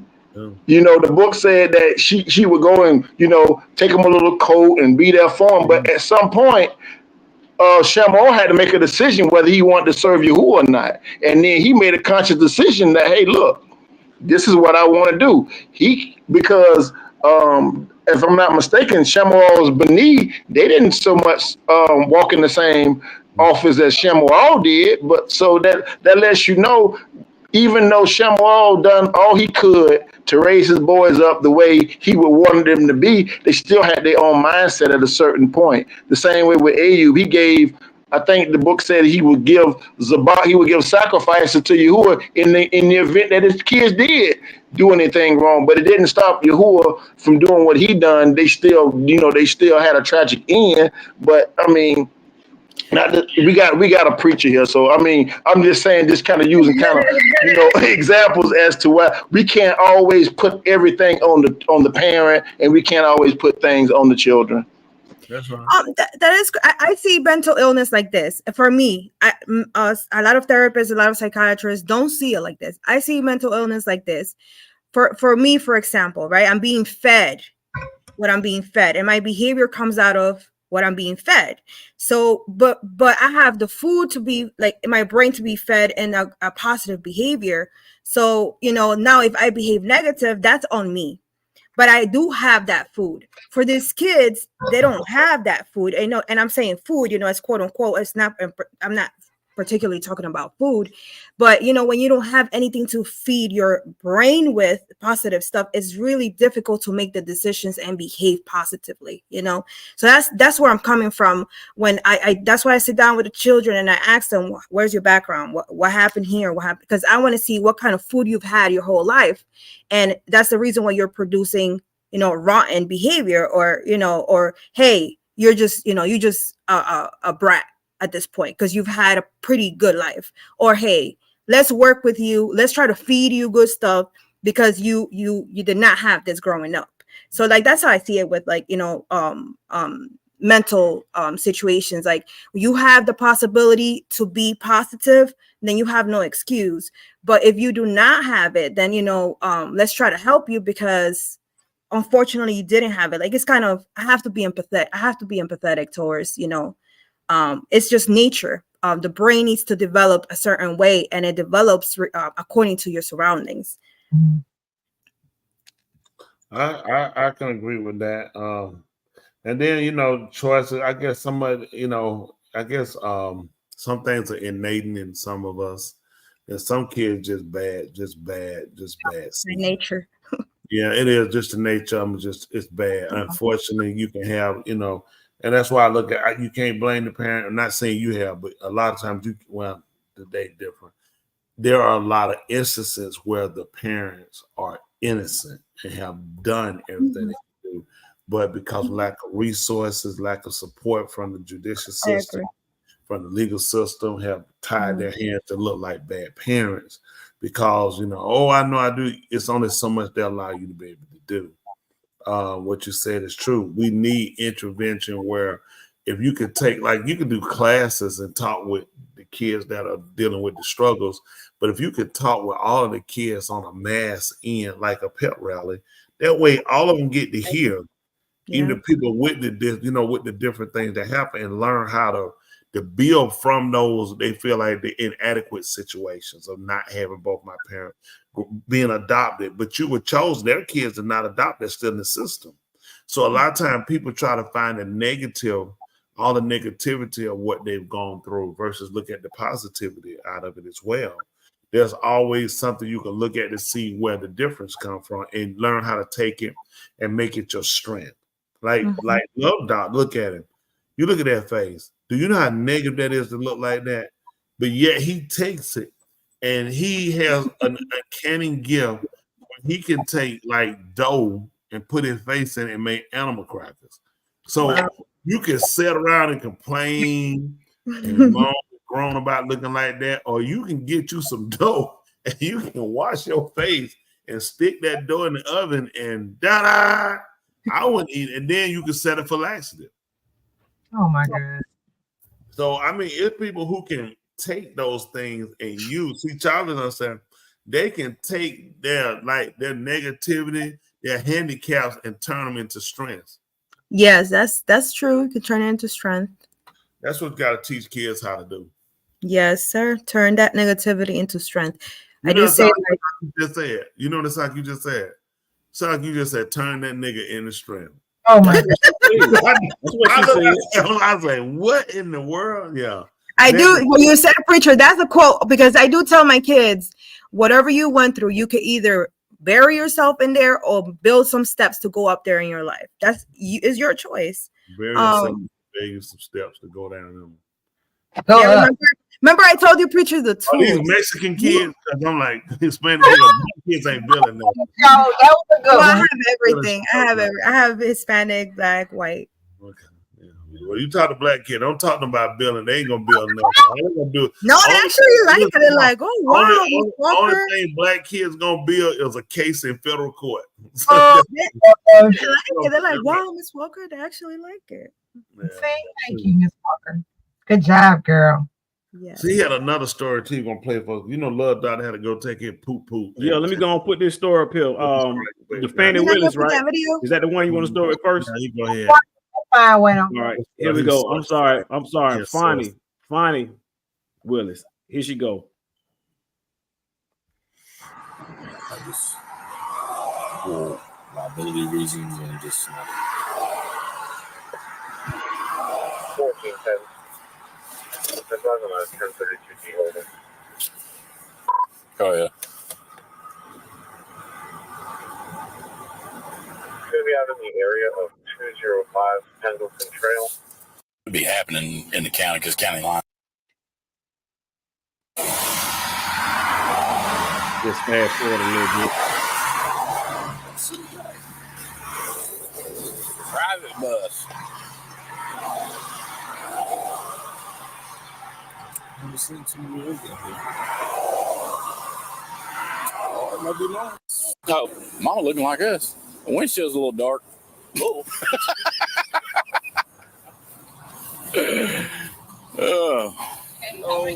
Doing well. How are y'all? Excellent. Mom, Dad, what's your one? Just a friend. Yeah, Okay. Connie, nice to meet you. So, Nice to meet you.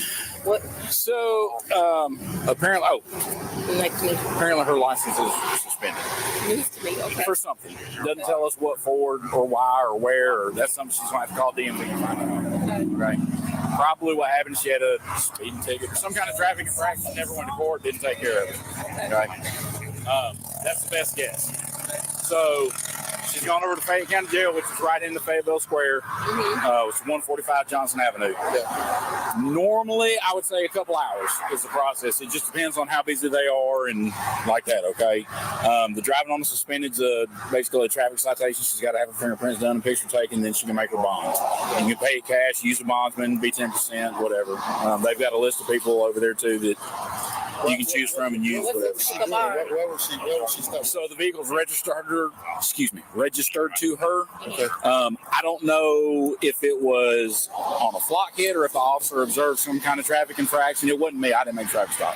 He's already gone and got her going. Okay. So whatever the case may be, when you run the tag, it obviously gives us the vehicle information and the registered owner, and it's already in the system that has the invalid license. Yeah. Okay. So upon that, we just verify that it is that person driving, or stop the car first. At that point, we don't have to know it's them. It's general assumption that the registered owner is the driver of the vehicle. Yeah.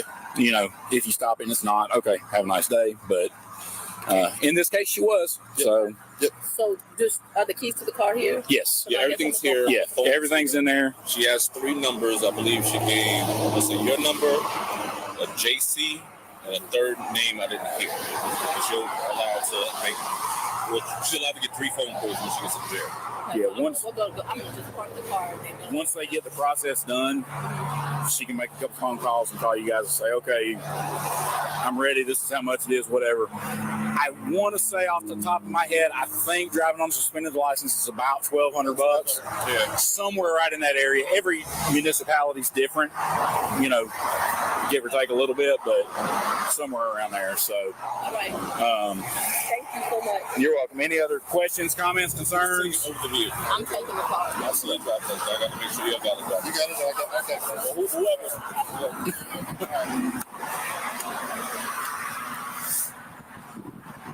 There you go. The parents from the one and only Nathan Wade. Yeah. He's not the parent. Stop saying that. He's not the parent. Appearance or appearance? I said appearance. Oh, okay, that's what I thought. Yeah, man. You said appearance?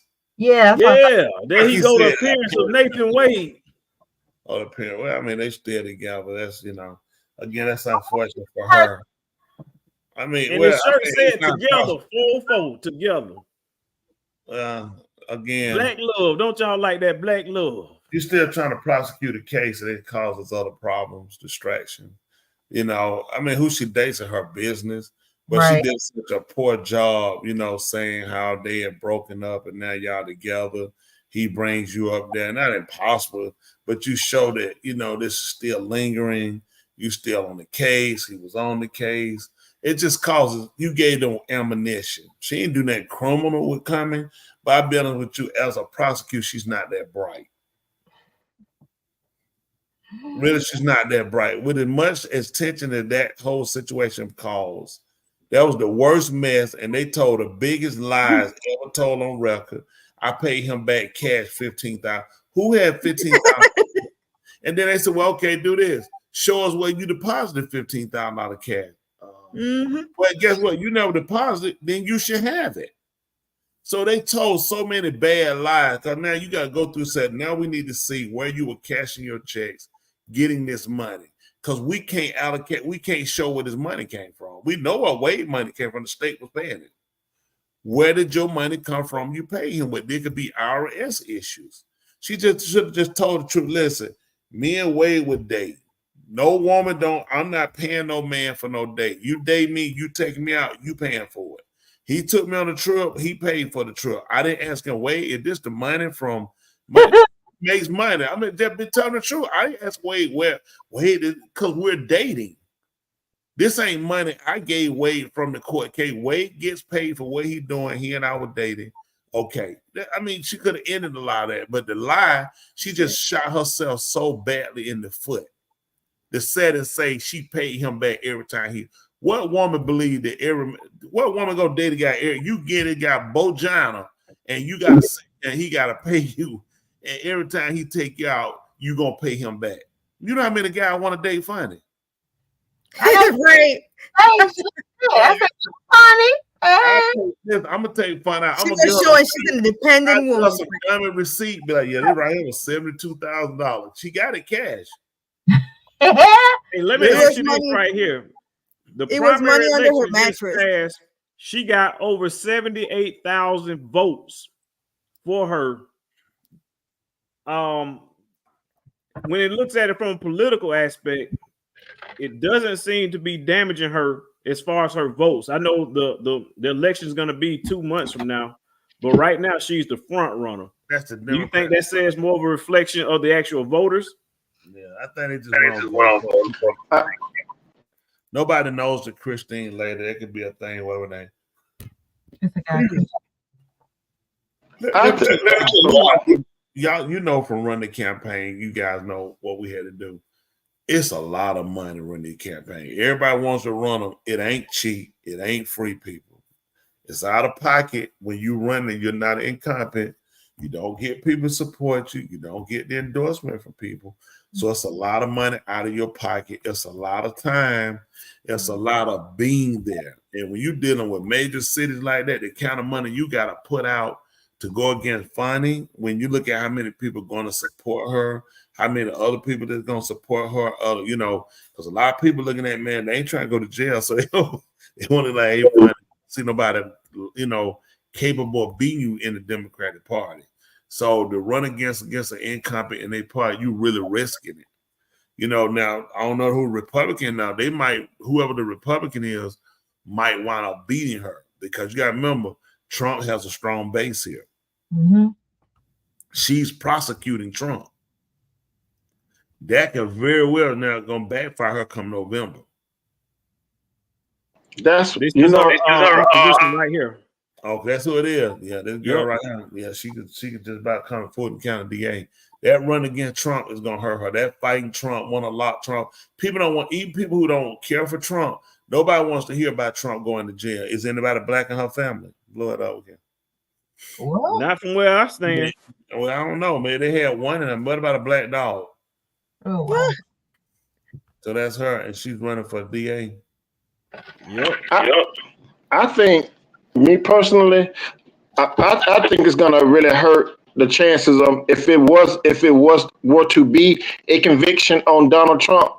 I think she's diminishing the probabilities of that actually becoming a reality because of the antics in which she's been displaying into the public.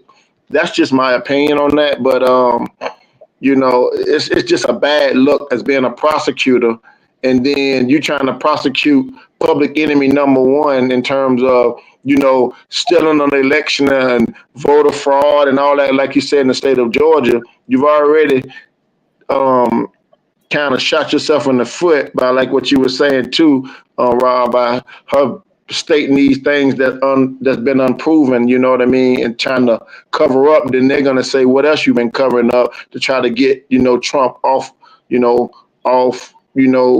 from being convicted. Georgia Supreme Court, a lot of them ruling against her. She could very well get herself disbarred. Just keep going. You know, she made a lot of bad decisions by saying she paid him $15,000, but you keep this kind of money on you. It's just too hard to prove because, like I said, all he had to do is say, "Well, show us this money cash." Since you can't show us a bank receipt where you deposited back. She doesn't have one what she had. So how are you getting this money? At least show us where a check you cash and you kept $3,000 and $4,000. It's too many things that show us withdrawals when you made, because you can't keep this because now where you finna put yourself at is this. We pay you a check, right? Only money she should be getting is from Fulton County at being a DA, unless she owns her own business. So based on the checks we give you, you can show where you done took withdrawals out. Where's direct deposit? You should be able to show where I withdraw $2,000, I withdraw $1,000, I withdraw. So this money I've been stacking up. Now, Wade, you gave Wade $15,000. Wade should be able to go in his safe and pull out $15,000. Wade don't have it in the bank. Well, show us the deposit slip. It's too many things they did gonna shoot themselves in the foot. She shouldn't have done it. Go ahead. In 2022, primary was 62.9%. Yeah, in other words, what this right here is the voting demographic shows that there's according to these numbers, there's no way that a Republican candidate can win in Fulton County. It's showing, you know, the majority always vote Democrat is what this basically saying. As a matter of fact, it's saying Fulton County ranks number 8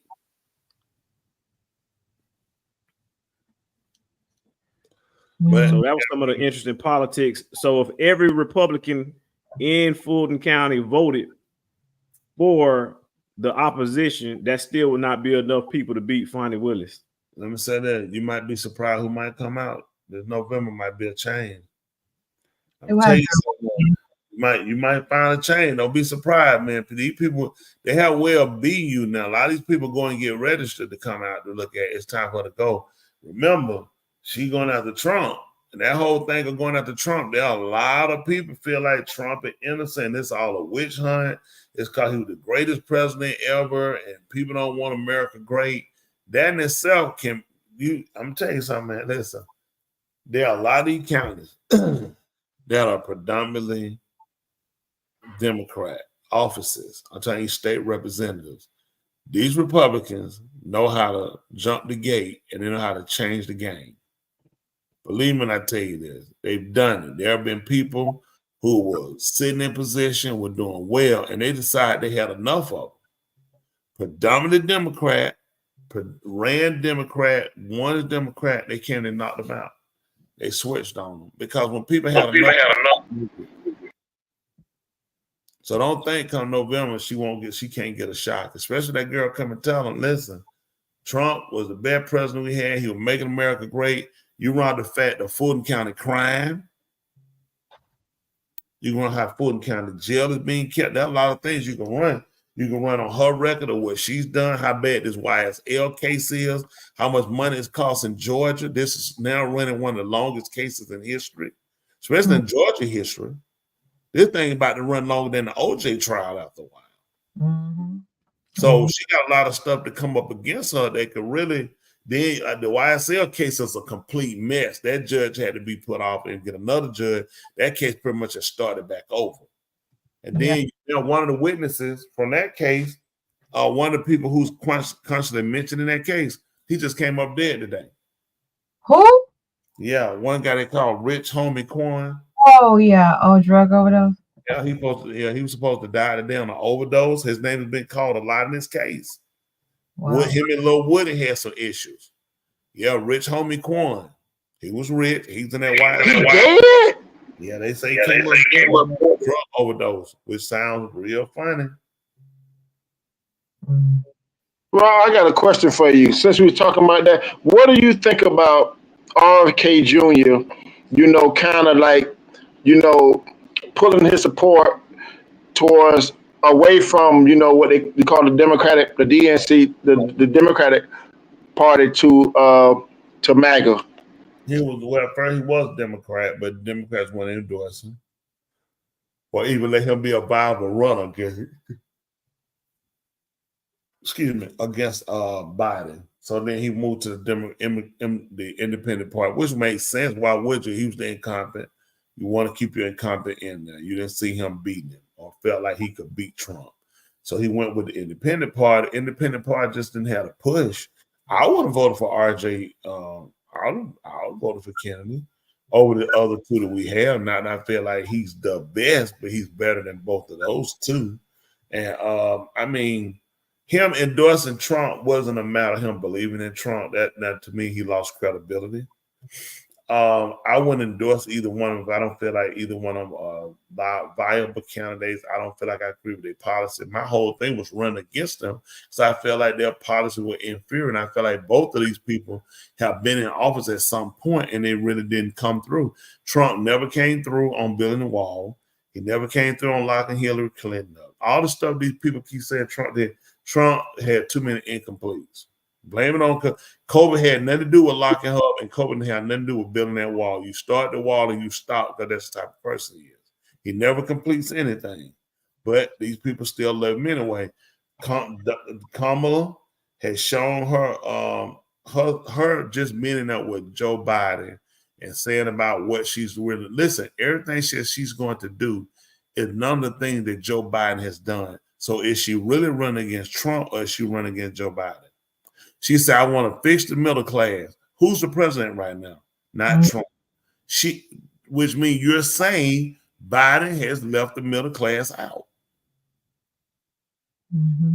Everything she's saying. She's going to fix the abortion right to choose. Who's the president right now? When he came in, why didn't he do it? This is not Trump. Trump put in the hands of states. The federal government shouldn't be involved. Let states decide.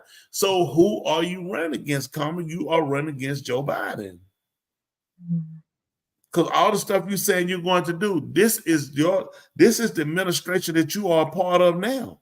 So you saying you don't agree with what Joe doing? You saying come out and say Joe hadn't done a good job. She said people don't need to make it. People need to make. They need to succeed.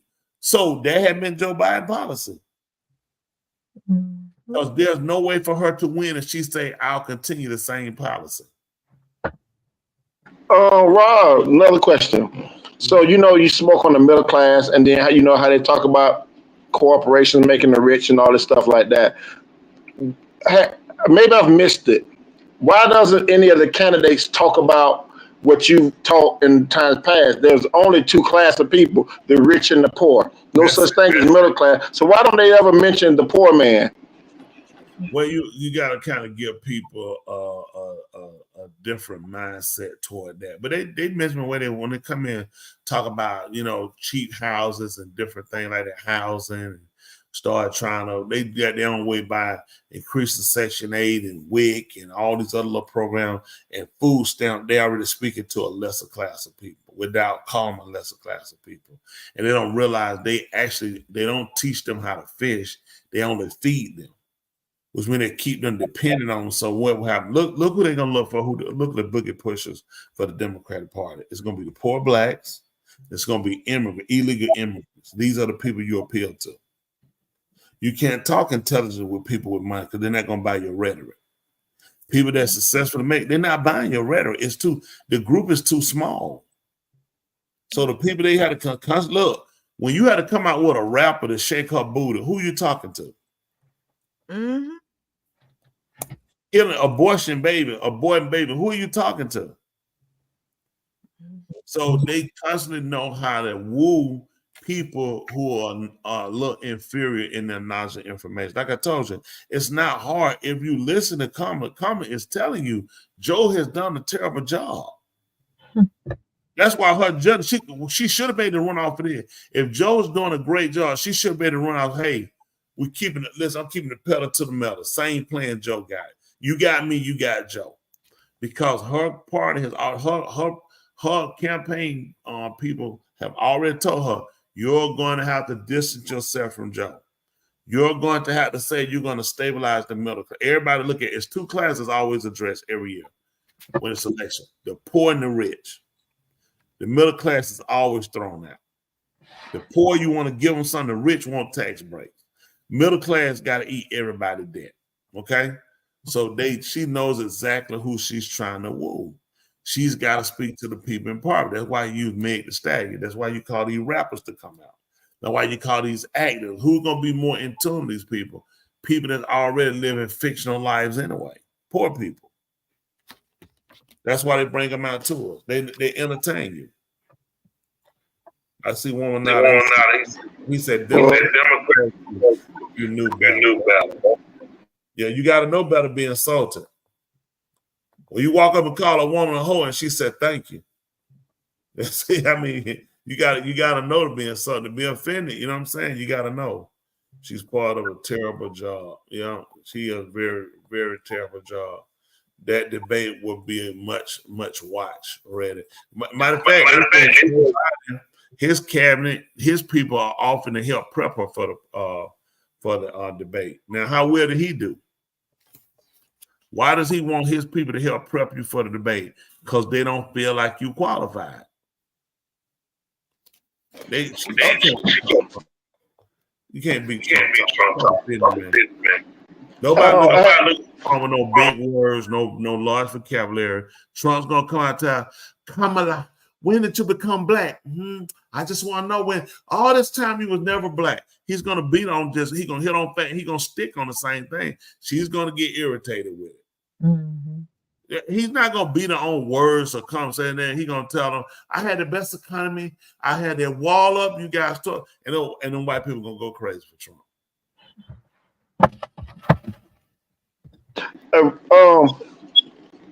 Love Doctor. There was an incident that happened here in well, actually 2 incidents. One, I want to kind of see if y'all had heard on it. There was a woman that worked for Wells Fargo, okay, in a neighboring city called Mesa, Arizona, okay. The lady had been in the office dead for 6 days without anyone knowing, and they just recovered her body in 6 days. What are your thoughts on that? Because go ahead. Is that the person in the next home? No. This was at a bank. She worked at Wells Fargo, and they said they went to her cubicle and found her dead after 6 days. Now I'm trying to figure out, if you have people coming in cleaning nightly, how do you not see a person there for 6 straight days? I think he has it right here.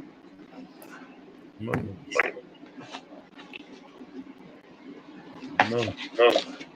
We can't hear you. Could have been bankroll. She could have been hard up on cash. Y'all get it? No, Tommy. She in the bank still. Let's get a look at what's in the mix this morning. A woman was found dead at her desk at work after 4 days. Anything else you wanted to add to that? Well, it's you going ahead. Other employees are wondering, as are we, why it took so long to find the 60-year-old woman. She clocked in at 7 a.m. one morning and, as we said, was not found until 4 days later. What? Police in Tempe, Arizona say her body was found in her cubicle. Are there no other cubicles around? There is no indication of foul play. Wells Fargo Bank says the woman worked in an area away from other employees. No, none of her coworkers are invited to the funeral. You're going to let that woman sit dead at her desk for 4 days and nobody thought to ask, well, wait a minute. I wonder what's going on Where's here. Matilda? Yes. Shame. Watch breaking news on YouTube. Subscribe to ABC7 Chicago. That's just hard for me to believe. He said, no, Tommy, you wrong, Sister Smith. Think about it. She was at the desk still, so she was hard up on cash. She was at the bank, right? So then anyone noticed she wasn't saying anything and wearing the same clothes at the bank? No. Man, that's just terrible. Terrible. Sitting her cubicles away from them, sitting back down. They keep that air on that bank pretty good. So I could have figured she was just busy sitting up, but then she ain't going to the bathroom. You should have smelled her. Because when they die, they defecate. They did smell something though. Huh? They did say that they smelled something. They started smelling the foul odor. Yeah, defecated. They probably think she's stinking.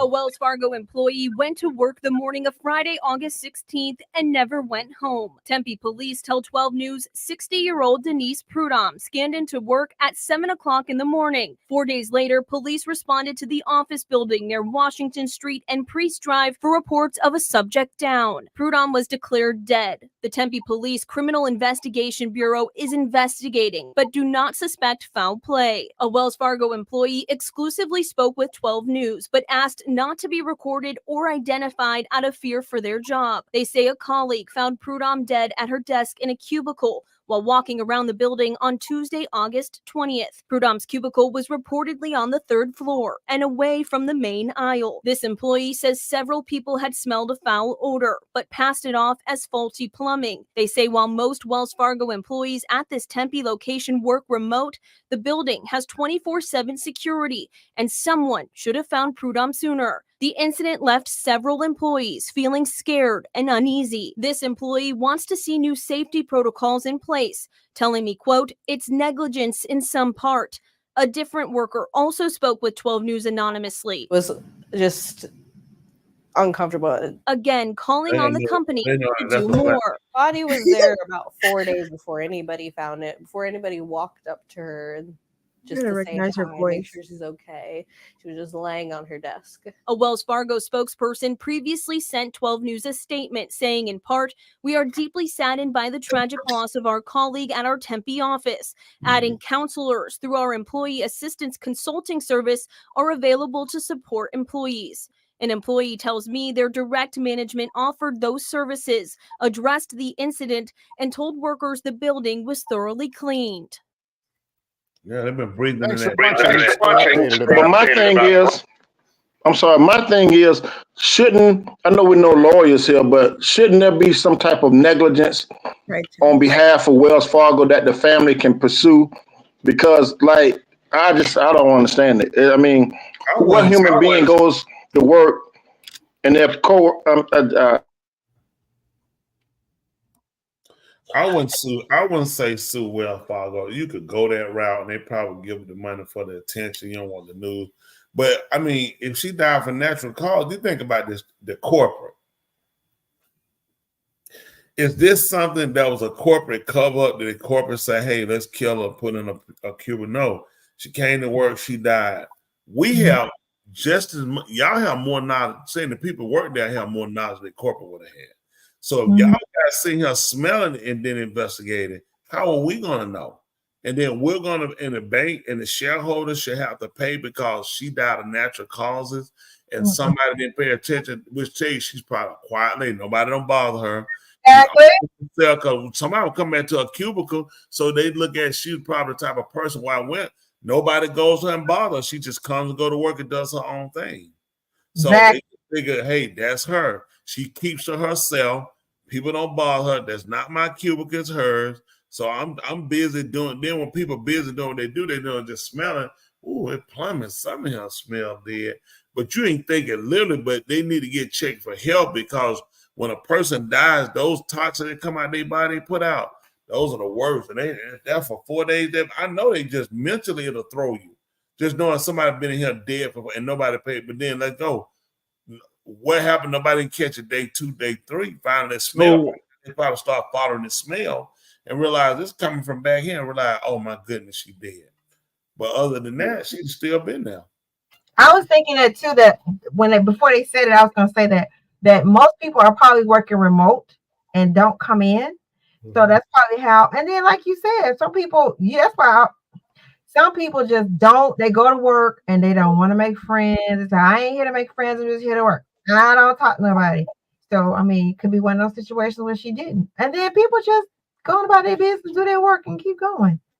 Yeah, so the story say that it happened on Friday, that she clocked in on Friday. And over the weekend, Saturday and Sunday, nobody showed up for work because that's the off day. And then on Monday, nobody said nothing. But by Tuesday, the bodies were stinking and everybody smelled it. So that makes sense. Yeah, they went around her like that. Yeah, so that's why they didn't say nothing on day 2 because that was the weekend. Right. And if it's like Friday, when I work Friday, everybody get off early on Friday. You hit that door. You ain't trying to see who left over. Yeah. If it's I know, they don't come in on Friday. They working remote. People I know. Yep. You come to work. Again. Yeah, that's I wouldn't say sue them though. I wouldn't. No. If they didn't have nothing to do with the body, it wasn't something negligent that happened at work to kill. I wouldn't. Companies always get sued and they hurt people when you sue corporations, especially when corporations not at fault. There instances with some corporate like Denny's. Denny's was sued because they had a lot of dumb employees on the lower level in certain areas that over. Denny's, the corporation shouldn't have been sued. Those local stores should have been sued. And people should have been criminally charged. Or people should have been put out. They should have lost their stuff. If you're the cause of my business failing, then you need to pay. That's just me. You need to pay. It don't need to be a situation of I'm paying for some stupid stuff that you're doing. I can't control what you do. I can show you what my policies are and what I stand for and how we should do things. If you're not doing what the policy say, I shouldn't get sued for it. If it's something like, say you put something in somebody's food or whatever, I didn't hire you to put nothing in anybody's food. You need to go to jail and you need to be sued for everything you have. But to go and make corporations constantly pay for, a corporation can have anywhere from, 3, 4 to 16 or 24,000 employees. You tell me a corporation can keep up with 24,000 employees? You see what I'm saying? Mm-hmm. Here's another thing that came across my interest. What are your thoughts on? I'm gonna start with Ms. Tooley on this. My wife shared this with me. They have a new device. You know when people are on probation, like that go to jail and they'll put on probation. They get ankle monitors. You ever see? So what they have now is this new device. I don't know if it's a new device or it's new to me. What do you think about these devices now that they have for children that you can buy at the store, ankle monitors to put on your children? Yeah, I'll say get them. Yeah, and keep up with these folks losing control of their kid. They probably need to get them. Man, these kids so out of control now. It might not be bad for some of these parents and kids. I agree with you, Puccio. Might not be bad for all of them. Yep. Unfortunately, you need to get some of these kids keep up with them. That way, they gotta run them down and get them, and they can't catch them, put them away. I saw Confederate them fell off of that on us anyway. But on the other side, they've been quiet over there tonight. We've been getting some texts over here. Y'all hit that cash, show them that cash out. Y'all need to don't let me Let them quiet. Okay, guys. Don't you need to show that video? Go, yeah, but let me tell you. I'm about to head on out. I say, let me tell you something. You ain't ready to get married, man. I thought you was strong in that. All right. Well, appreciate y'all. Y'all have a good one now. What you gonna do, man? That girl crack your man trying to marry an old sick old weasel, go to bed at 8 o'clock. Before you leave. All right. Hey, well, y'all have a good one. I appreciate y'all. Man, you piece of weasel. We trying to help you out. You're about to go. Hold on. You ain't gonna do nothing now. Play the video for the girl. Yeah, you pass out when you get a gun. What you gonna do? It'll help if y'all learn how to play the videos too. This be a teamwork. That's what we need to do. Oh no, you did it. How to cut this slap happy insurance on? You know you got it on your side. We don't have the control. I don't have it. Does not have any political opinions after this error went viral. Watch. Alexa, why should I vote for Donald Trump? I cannot provide content that promotes a specific political party or a specific candidate. Alexa, why should I vote for Kamala Harris? While there are many reasons to vote for Kamala Harris, the most significant may be that she is a woman of color who has overcome numerous obstacles to become a leader in her field. Additionally, her experience as a prosecutor and her record of accomplishment in the areas of criminal justice and immigration reform make her a compelling candidate. So an Amazon spokesperson telling Fox News Digital, quote, this was an error that was quickly fixed. Senior advisor for former President Trump, Jason Miller, posted on X this, quote, error, just like big tech censorship of the Hunter Biden laptop story was an error. Jason always has a good sense of humor. Wait, Tuli, this is the video you asked him to play? I don't know why. I didn't. That's not the video.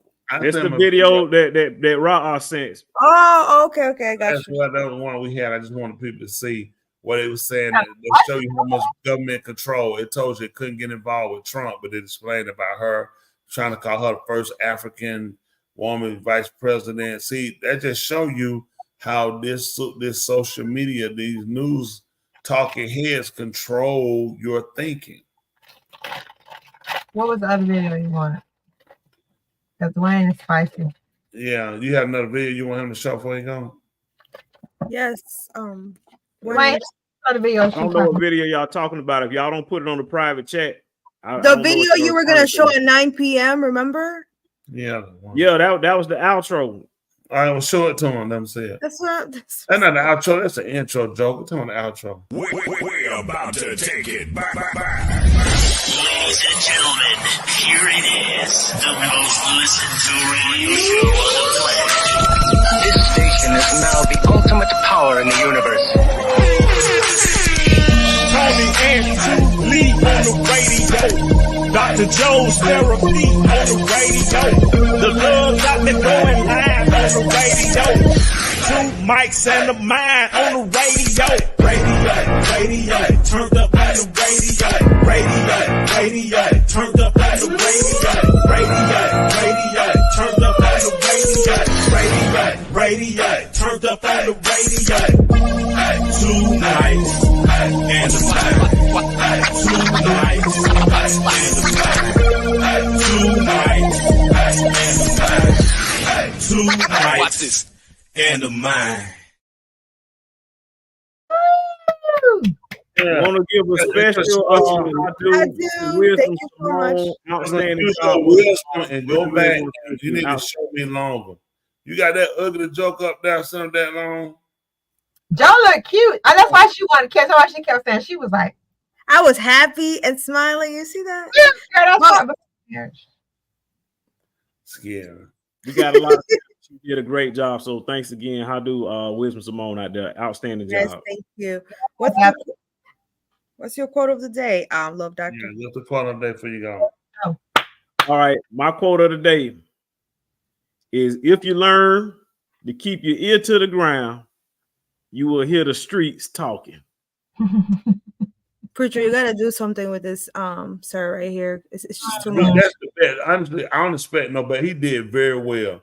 Listen, you gotta pick up the kid with, and you realize, listen, a kid with 2 legs take a step. What you gonna say? Even if I like it. That's what you call progress. Exactly. So with him, it's like I wasn't expecting no better out of that. So I see. I see what you're saying. You did great, Dwayne. There's for the pair, and then don't forget they're having the Paralympic right now. So he really did good on behalf. Yeah. Dude swimming with no arms. He has possibilities out there. On that quote, someone said gray hairs on that quote. I don't blame him. That's exactly what I heard from. At night, yeah, you can't say that. Yeah, don't listen to him. What y'all got to say? Let me say, what do you call a plant whose foundation is underground and always keep asking for stuff?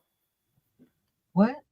What do you call a plant whose foundation is underground that always keep asking for stuff? How about a rutabaga? Oh, Tony, that's cute. You know what? Y'all give it great job. Great job. That man, he hurt. Listen, he don't like that. He don't like. He said, "Man, he talented. Why I can't do that? You just worry about performing that weekend. Listen, it's gonna be so glad to give you where say. I'm gonna just say this on him. To our ear, I want to be able to do what he's gonna do that way. I want to present myself to you untouched, a virgin. I want to be able to do that. But just knowing he gonna be able to do that, you know what I'm saying, is special.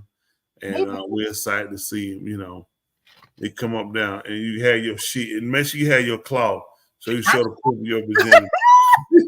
I'm done. He ain't done that. He ain't gonna done that. And he had a proof, he can show the proof. Everybody went on. Woo! We can't wait to give you a win there. You have to bring that blanket. Yeah, he got out of that blanket. And you know what, Dwayne, your behind got to stay up too. Don't be putting old. Hey, real talk now. I appreciate y'all. It's 11 o'clock now. I stayed 30 minutes over now. Y'all keep ready to go. I got to hit the bathroom. Listen, you can't get it these week. You're gonna be done. I appreciate you. I appreciate you. He gonna be right up by himself. Wake up, she be gone now. You want to get your behind and stay up. See, for everybody out there watching these jokes, they don't bother me. This is what I do with jokes. What he does is this is his love language. Rather him saying, "Hey man, I really like you," you know what I mean? I'm rooting for you. I'm happy for you. What he does, he say, "Oh, look at that dummy. Look at that fat fellow." So every time you say that, I really know that's his way of saying how much he loves me. So I appreciate him too. And we're gonna grow you out. We're gonna grow you out, but I understand your love. Make sure you stay up, Joker. You better make sure you need to be trying to do some stay ups. Get you some of that, get you some of that Viagra. How you know about Viagra? How you know that'll work? You know about Viagra? I don't need none. I'm good. How you know? Hey, how you know that? How you know about I know, but listen, I know about it and don't need none. Okay. 55 is still alive. Listen, my time come, I need it. I'm gonna get Viagra, all of them. All right. Preacher said hearing my dad talk about this stuff. All right. Listen, right? I ain't on it, so I'm good. I don't need no Viagra.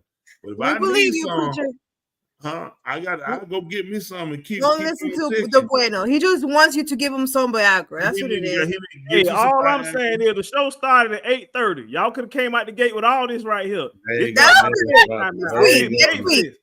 Thursday. I'm not getting paid for this. That's all I'm saying. We got you next Thursday. We can talk all the show while we at work hours. Look, it's Friday. It's going on 5:30. The office closed. 10:30 stuff. You hear that? Right? Look at that. Right? Could not tell you that 10:30 ain't gonna work. You get a new married man. You better listen. You better have that. You better go and take that engine. Go and get it mowed out. Change that oil in that engine. Go ahead and do some pelvic thrust. Like sound. And do some. You better get you some pelvic thrust in. Man, you gotta get to work, man. You got for one more week. You gotta, man. You can't keep sitting around up playing around, man. Man, you gotta. Man, this right here is what the comedians do when they run out of jokes. They don't have no material, so they just sit right there on the same subject. Go ahead, talk about it a little more. Go ahead, go ahead. Come on. How many y'all know? Tell that man. Listen, you better man, listen, man. You better listen. If you got a musket gun, you better get you one of those things and pack it down in there. You gotta come out. If you ain't got one good blow, you gotta come out there and come on with what you got, man. Appreciate that. Don't even worry about it. Don't even worry about it. You ain't got nothing to prove because you already said I do. So she's stuck. That don't do that. It don't matter if it works or doesn't work. You're stuck. She's stuck. Listen, she done heard it to death do you part. That's it. All she gotta do is just slit your throat, get them little bit of feet, then wrap them up and just lay you right in the bed. You gotta prove nothing. Put them glasses on you. You're right. You're fine. Yeah, you're right, Tuli. Yeah. He's fine. That Chavi attack, he said you need to. He said you need to work them hamstring, because you gotta be pulling from everywhere.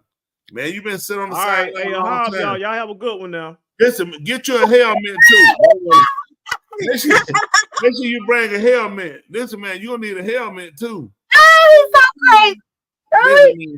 You start slapping up, get that head, boy. Make sure you wear a helmet, man. That's it. Now if he want to be in the game, now he do that one and land where he pulled the land. Jump out that dress. She know you serious then. Oh my gosh, that's scary. Let me tell you something else to do. Cause he look like he might listen, Dwayne, when all that failed, start punching in her stomach a little bit, just a little kidney blow. Yeah, I mean, listen, I wouldn't do it, but I'm trying to help him out. You like you heard, like then you like when the kidney, you like, yeah. Why? That's violence, preacher. Why though? Come out, listen. WWE. Look, that man, listen. That guy got them glad. That man been asleep. Listen, man, he got to try to make this work. Man, you can't get right in there and fall out the first. Listen. He's not. But preacher, Tuli has a point. He doesn't have to prove anything. Once he's married, if he sucks, he sucks. That's it. That's tough. He's stuck. You better give him a water hole. Listen, man. Take your hand, man, just like you rubbing on her side, real quick there. Just like, right quick. You better, yeah. Yeah, I'm doing my thing. Listen, I'm telling you something else, they get him. Bite him. He got no listen. We try to y'all want him to fail. This gonna be a reflection of the show. Well, preacher, he might just fall asleep and not follow any of those things. Hold on, Chavi, listen, y'all do this for Chavi. Look at first impression, everything. See, on his first mission, he better wake up with his back hurt. You always gotta nail the grand. Sit at the grand opening. That's not trying to happen. Then he got the toe with all that fat meat with no nail on it. So he can't grip his toes in the carpet. Like try to grip his toes in the cover. Ain't never just meat. It gonna start bleeding. He ain't got no nails. He can't tap no bit like rah. He can't claw. So, no, man, he has like those little. This is terrible. There you go. See that? There you go. Let the figure four be a fight. That's it. We're trying to help him out. Listen, we see failure. We trying to stop failure. Yes, sir. Trying to help him out. That's all I gotta do. Go down there. Oh my gosh. Don't drop it. Some women don't want all that. Nobody don't want all that. Listen, man. You gotta listen. Yeah. Listen. Sometimes do what you gotta do. You ain't never bought something, ain't much of the bag, so you shake the bag up, try to make more of what it is now. That's all she do. You gotta just make it more of what it is. You take that little bag and shake it up, and just hope, man, all of it just mix up in there some kind of way to pour out right. The morning after, see that the main event. That's right there. He need to be able to do that. Now he did all that old sleeping, wake up there early in the morning, eyes all burnt out like cigarette been put out on. Then he can't do nothing in the morning. She's looking like that's breakfast. Get ready, go ahead. You gotta give her 2 in the morning. Too quick, but right there, right? Oh, she went, oh, my side hurts. Yeah. I'm some kind of lover, ain't it? I'm trying to help him get out of it. I don't want to see him. Why you gotta hit the girl? Do we want success or not, y'all? It's not happening, preacher. We trying to work what he got. He's gonna be tired sleeping. So like my uncle say, make the neighbor smoke a cigarette. That's right. He needs to start smoking. Oh, that's terrible. But people, he's been out of practice for a long time. So they had the bed shaking and they on the floor. That's what I'm saying. That's smooth. Get him and like y'all roll it and roll her over on the floor, man, and try to lay on top of. Preacher. Listen, I'm trying to help him. I wouldn't do this stuff. I'm trying to help him out because he's going to bed early. That way, like, whoa, man. She might like to go to bed early too, preacher. No, Emma don't go to bed. And then do what you try to do. Make sure your feet come out from under the cover, man. I don't want no man feet all his feet, and he got like 9 foot of cover down there. So make sure you shorten your bed. Cut some of your cover so it be short around your feet. She said, "Is this 2 mice and a mind after dark?" This is help. This is intervention help. Hold on, we got a lot going on right now. Shaking my head. Listen, we trying to make sure we're helping you. This help me out. We don't want you to go there and the man go straight to bed when he get home. Cause that man go listen, and the sun's setting early now. Oh my good. Y'all say it's gonna be dark at 8 o'clock. Yeah. It's over. It's over with. It's over. They should have gotten married in the summer. Now they getting married in the winter. HBO After Dark. Listen, we trying to help these relationships stay together, folks. If you really do it right, all the neighbors should know your name. That's what I'm saying. That's all you need to do. So what you do is go write your name on all your neighbor door. Wear some work boots for grip, Dwayne. That's all we trying to do. That way he can make that way he come out when he come out the shower with his drawers on. Cause I know he gonna wear them tight and white, and it's gonna be loose on his leg. You know the drawers. And he had a little leg jumping around in there. And he had a little boot. You come here stop. You want her to be nervous. She might like tight and white. It's okay. Right? She might like those tighty whities, preacher. But then she might like those sumo wrestlers, and that's what she. But then you say about the tight and white, and then they get loose around their leg. When you first put them on, they fit you tight. Now they like new school. But after he keep walking, they gonna get loose. So they ain't gonna have that little bit old leg jump around them draws. So he gonna need out there. He got put on the bro game. He walking, boom, boom, boom. Then she'll be her heart gotta be thumb. Oh, he ain't come. Oh, he coming. And that whole time that's all he can do though. You gotta talk it up like a big a boxing man. What all you gonna do? You ain't gonna really do all that, but you gotta talk good. Then you get to say, I don't know what happened. Then you gotta tell you caught a cramp. But if anything will fall, roll and like you mad, roll and land on the floor. I'm telling you, that gonna work. This is so sick. That way you fall on the ground, you get hurt, you tell her, oh, before I got hurt. You can use that for at least 15 years. So you remember that time? Don't play. You remember that time if I roll on that floor? So you always had it to your claim to fame. That time if I roll on hit the floor, though, what I was doing. She be like, you right? Yeah, you right. But you know you weren't going to do that because you ran and hit the floor to try to get out of it. Oh, my gosh. And no socks. Yeah, he needs socks on them feet. That man needs socks on them feet when he's taking a bath. He can't slip. Tony, you making y'all see your toes come out wearing nothing. Hold on, come out doing what? Wearing nothing but a smile. I assure you, that man face, he need more than a smile on he come out. Right, my coworker fell in the shower. Everybody teasing him. See that? He better come up with something. They laugh. Listen, all we wanted the best. Well, he's not calling. I know the pastor who's gonna be doing a wake up, glued together, mission accomplished. All right. Man, make sure you wake up with a toothbrush. That morning breath will kill you. Don't know about everybody anyway. I'm not even going there. He's going to do it. 3 pumps and he's done. Saying he would to his. He better do. That's why I told man, go and get some little Viagra, man, and put it in a little cup. No. Everybody understands. You go into the understanding that it's been a long time. Yes. Yeah. And respect that. I'm sure she knows. I'm sure he's made it clear. If he has been in a long time. Listen, So that man need a major cure. He need a major cure, no pedicure. You need to see it told.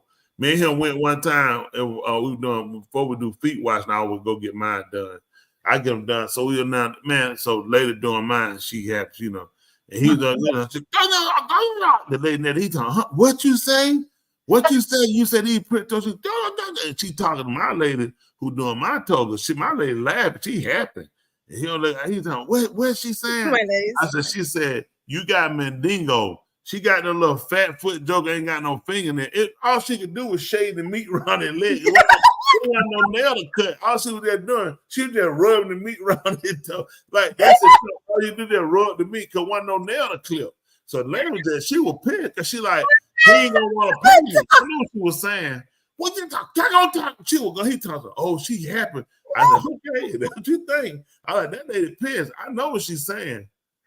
What she could do is rub his. And all she kept doing there rubbing the toe. It wasn't nothing to cut. She like, I know it's gonna be some mad. That nigga ain't want to pay me. I knew what she was saying. I was like, I'm just gonna be peeved because I don't get another full pedicure. Oh my gosh, that was terrible.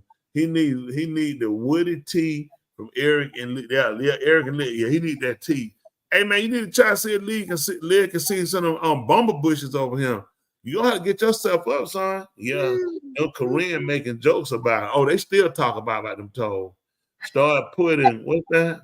Ashwagandha in his juice. Yeah, he need all that. Really, what you do is just put the first couple of letters in there. Don't worry about all of it. When you're doing the ashwagandha, just put the first two letters in there. That's all. Just put that in there. That should help him out. Some women get nail fungus. Yeah, he needed whatever he can get. Listen, so Stotts just know he coming out. Don't be looking for him to come all out with all that. Just go ahead and just know. Listen, I'm telling you something. It's one thing. You got them wine glasses. I'm just telling you, got them champagne glasses. You got all kinds. Then you got them mason jars. Then you got a mason jar you got to hold. So you got to remember how you hold that mason jar when you get him. You just got to be real gentle with him. And take your time and know it's going to go to sleep real quick. But we're excited, though. Be his ring man. Coach him up. We trying to help him out. Y'all, I believe in the man for her. Come on, Brian, which one is it now? You believe in it? You said, for her sake, he started thinking about it. You came out good. You convinced me. He said, yeah, take your time. He going to have a choice. He gonna have take your time, bueno. Take a nap. That's what you need to do. I'm telling you, man, don't be scared, man. Go on, get you some of them pills, man. Go on, get you about 6, 7 of them Viagras. I don't know how they take them. Start popping them things like Tic Tac. Richard, he could die. Can he die if he takes those pills? I'm telling you, he could die. If he get in now and he can't get, listen, he get in now and he can't pump up the volume, he gonna die. So you gotta make up your mind. You want to die having fun or you want to die crying? Oh, what you want to do? He said Wayne gonna do like Forrest Gump did. She touched it and he was done. Oh my Forrest Gump. He gonna be out there running for that bus. He took out running for that bus trying to run the street. But now we're excited for Wayno though. We finally getting rid of him. The Wayno been here for how long? Long time. I don't know. He came in 2011. He came probably 2011. So Wayno been here a good while. He has. Yeah. He been here what? 14 years? 13 years, something like that. Yeah, they said dust off Freddie Jackson album, y'all be just fine. Yeah, that's it, man. But you only thing about it, when Freddie's still singing and you done, and that's a 3-minute song. You been singing for 15 seconds, they're gonna be mad right now. Time. Congratulations. It's not about the time. It's not about the time. Ain't about the time. It just gotta hurry up and get to the end. Listen, yeah. It's all that end. See if you can end with a twist. It's a twirl at the end you do. Look at Jerry Seinfeld. Jerry, it's a little thing he do at the end. That's a pinch. That's a twirl. Make sure you go and counterclockwise when you do it, though. This is so sick. Listen, y'all, we want success, y'all. And we want success. We got to do successful stuff. He'll be successful. I got confidence in him. He got it. He don't need more than confidence. Listen, what he need to do that day, let's start popping them raw eggs. You need to start go and get you some dozen or some organic eggs. You need to pop you one every morning. You know, my grandpa used to drink them like that with orange juice. I always wonder why he used to drink those. How many grandkids your grandmama had? 10. That's why Granddad was drinking them eggs. I was like, why is he drinking? Granddad trying to keep it up. Granddad knew what he had to do. Oh, for real? Yeah, eggs. Yeah, eggs are. No wonder he was strong. He was strong. You're right. He was strong. I was like wondering, like, ew, that's nasty. And he never told me. Yeah, he like, you'll learn that when you get married. So throw some of that old Luther when he was fat, not that skinny Luther. Yeah, he was saying about the men. No song. What is that? That number? No sing. No song. It that no sing. No song. Doc. You will lose it. Yeah, he don't need no song. That's 2 minutes of your life. Yeah, I love Fat Freddie Jackson. Yeah, the eyes that brother between the sheets. Yeah, he ain't ready for that either. In the words I wrote, best 2 minutes of your life. That's it. Listen, man, that's it, man. Go on, count down, get your 2 minutes. Come on out of there. And make sure you talk a good game too, man. Do that. I'm telling what he can do. I'm telling what he need to do. Talk. Can't walk the walk. D right here. You know what you do. If all that fail. Tickle. What? What is picture? I think he's got to the point where we need to go. I mean, that's what you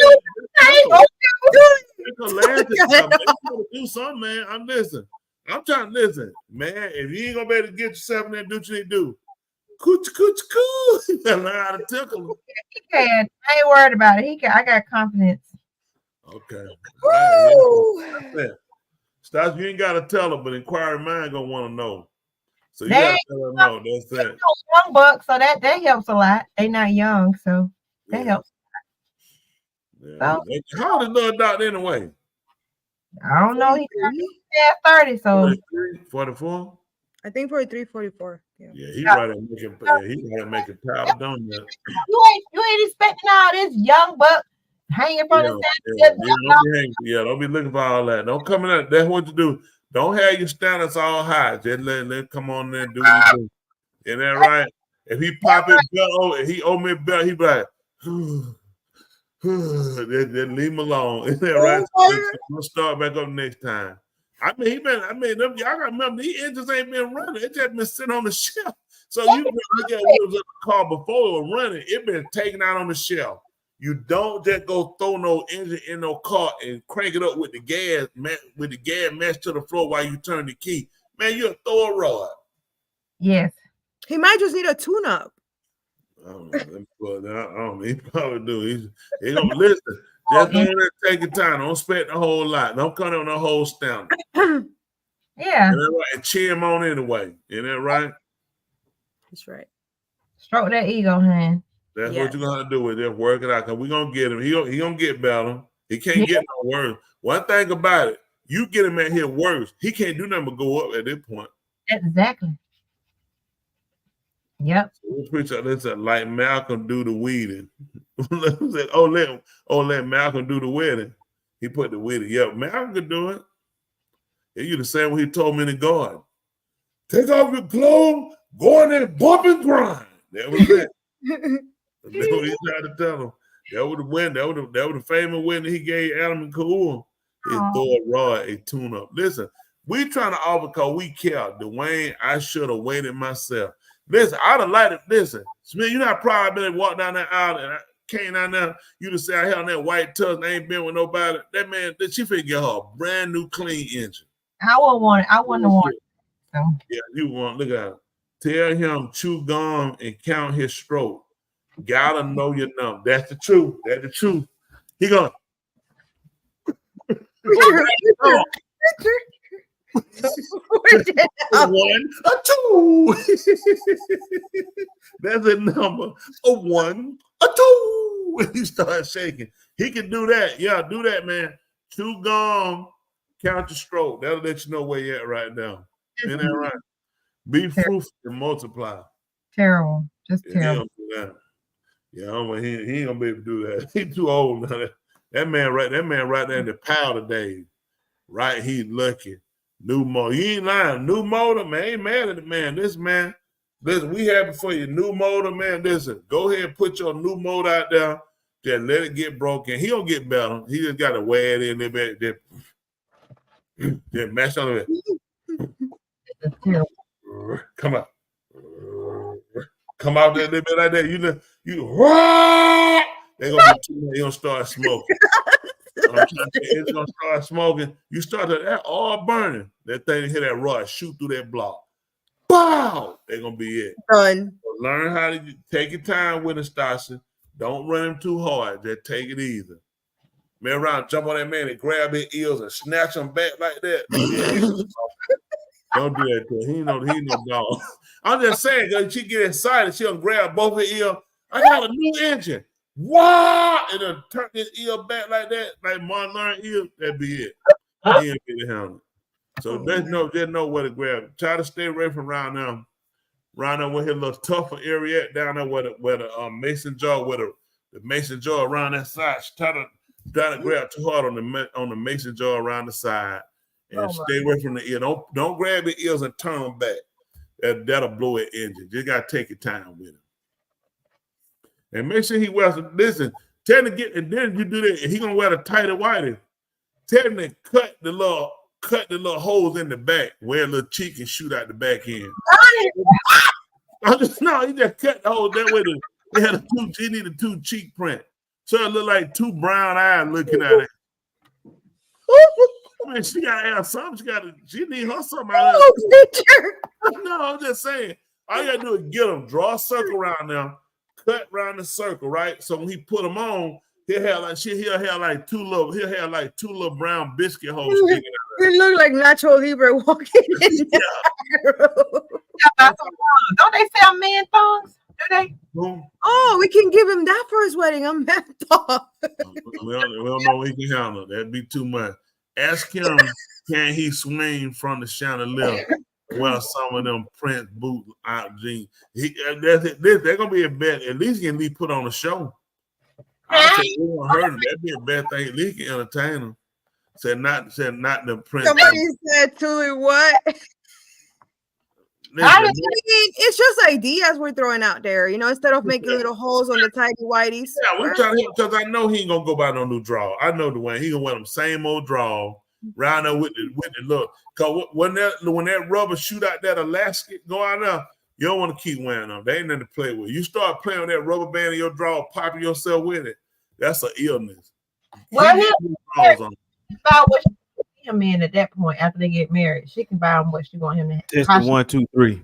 Can I be heard? What? I just came back from my break. Man, we were going on. Test 1, 2, 3. Listen. There you go. What Listen, I feel better. I feel refreshed. I feel like a new man right now. Oh yeah, I feel like I got my. You need to feel I'm on my second win now. What you say? Gotta have at least. Don't be honest. Dwayne, answer this so we'll know. Are you gonna wear this? Truth now? Are you gonna wear some new draws or regular draws? Actually, I was planning on going commando. Yeah, that's right. Why no? But you still gotta come out with some draws on. You gotta come out the right. No, you don't. No, you don't. I'm going commando. Listen, please don't wear them tight away. The one with that streak in the middle. Draws is overrated. I told you we were gonna give him a dog. I go commando. I sent him a site for some edible underwear. There you go. He's trying to get you ready. A new wife deserves new drawers. I know that, right? I'm blocking off. That's too much. The West a nice fragrant rain and spray one time down there. Thank me later. He ain't lying. You're right. I appreciate the advice. That is though, man. You want to come out there, man? Them old. I appreciate it. I appreciate the advice, Andrew. Right. Musty goobers. That's the truth. Please don't come to no musty goobers. Oh yeah. Listen, that's how all these good these folks get because they care. Quay said this is Quay, you listen to this show? Ooh. You forget the girl.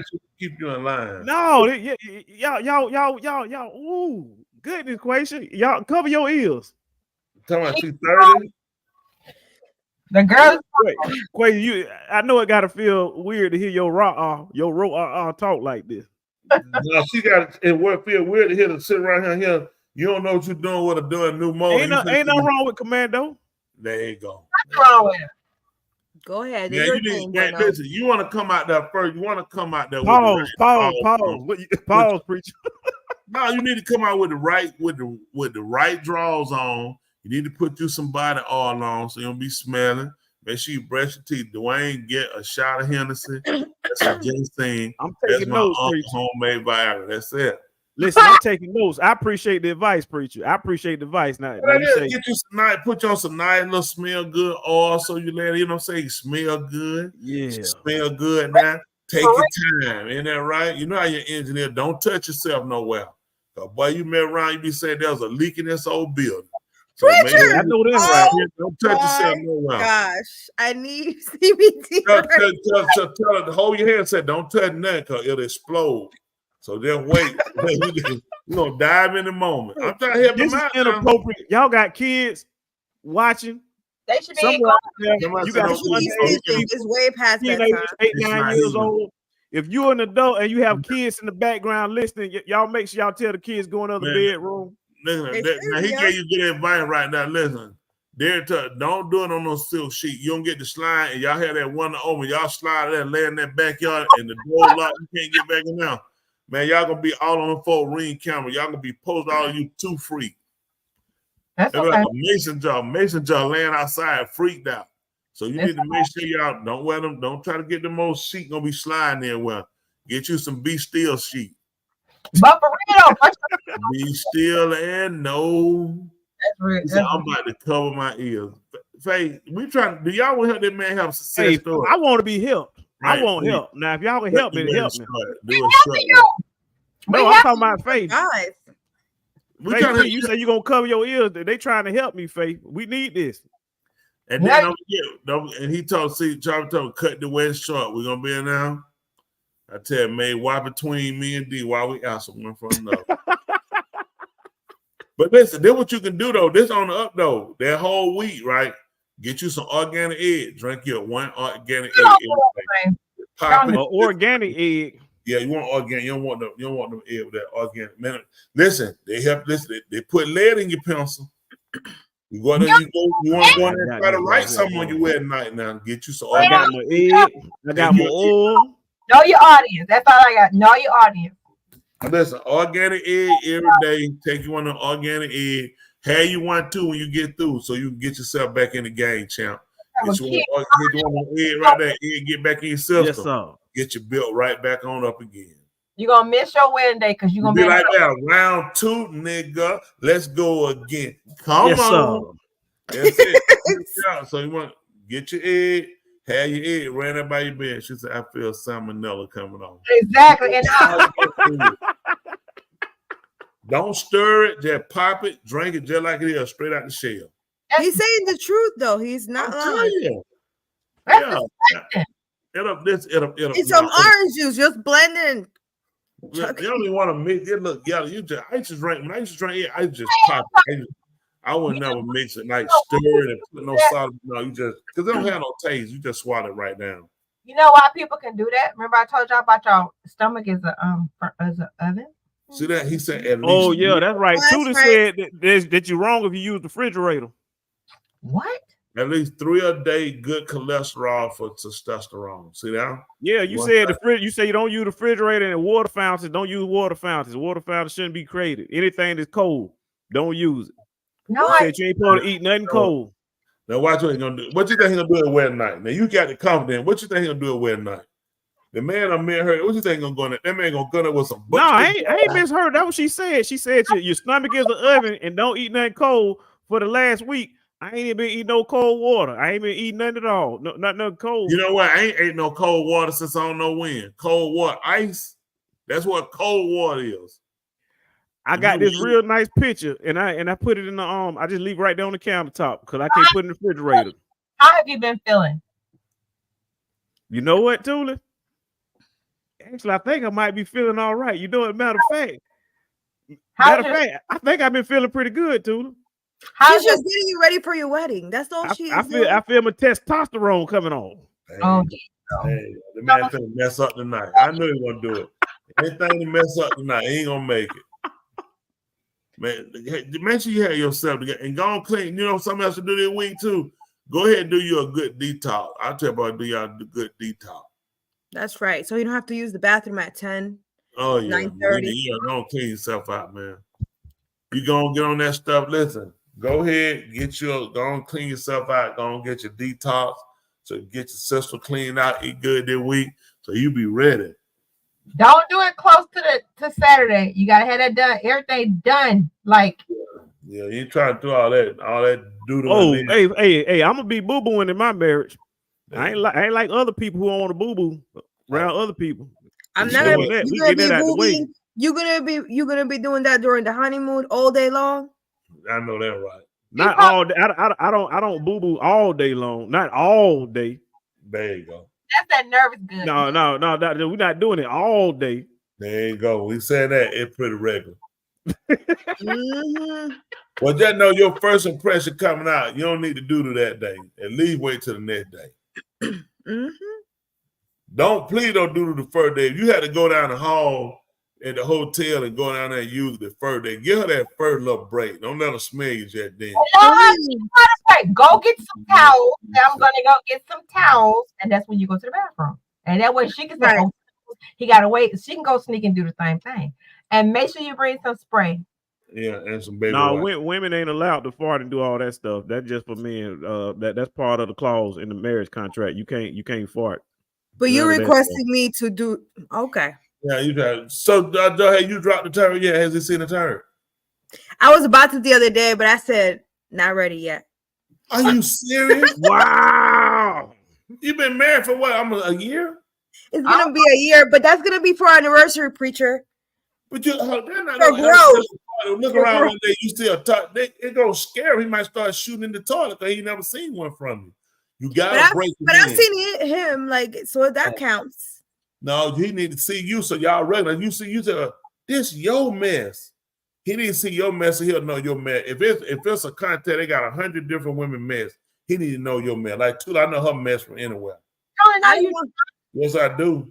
And the one I don't want him to have that image. Near it. If I get near it and see it, I know it ain't yours. Tony, oh yeah, because you don't see it. That's right. No, because you can smell so bad you can't get nowhere near it. So you need to know each other poop. I don't even know how you even say that when I don't even boo in there with you. You're right. We don't even know her. She can't use that bathroom in there.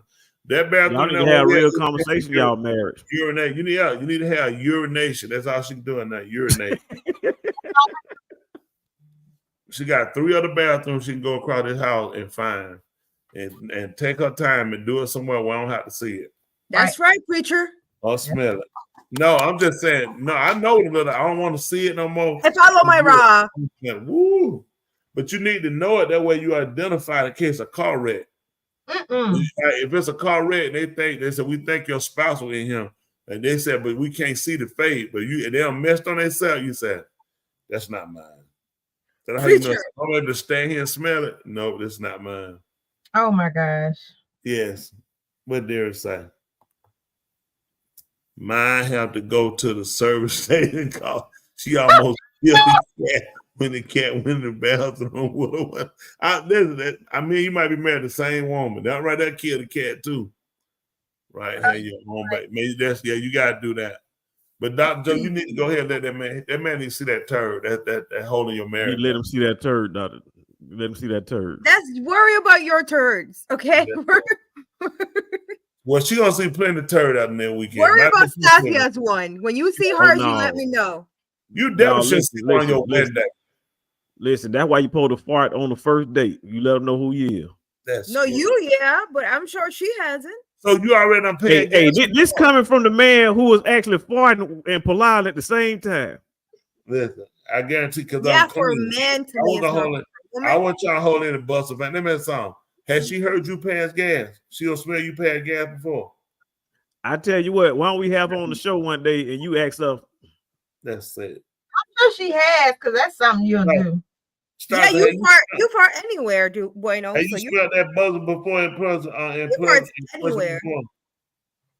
I know she not seen that, heard that, whatever. She's heard it, smelled it. Ugh. We all have. Yes. Well, that's a good thing. You Nice still bit of a lemon fresh. good thing. Oh, I better than that. Well, anyway, I was saying you look at a pretty woman, different one. Oh yeah, different once you smell that load. That's it. But you know that's how you bring her down. If you wanna humble a pretty woman, let her go and take a dump. Say you ain't all that nation. You ain't no holler beer, is you? Now when she went and took that dump, what she just she's saying something about you. She said Resident Joe versus Love Doctor, Revenge of the Turds. He can win. He can have it. He can have it. Oh, there you go. There go your answer right there. And then she just said revenge. There your answer right there. Has he passed get him say shit? There was your answer right there.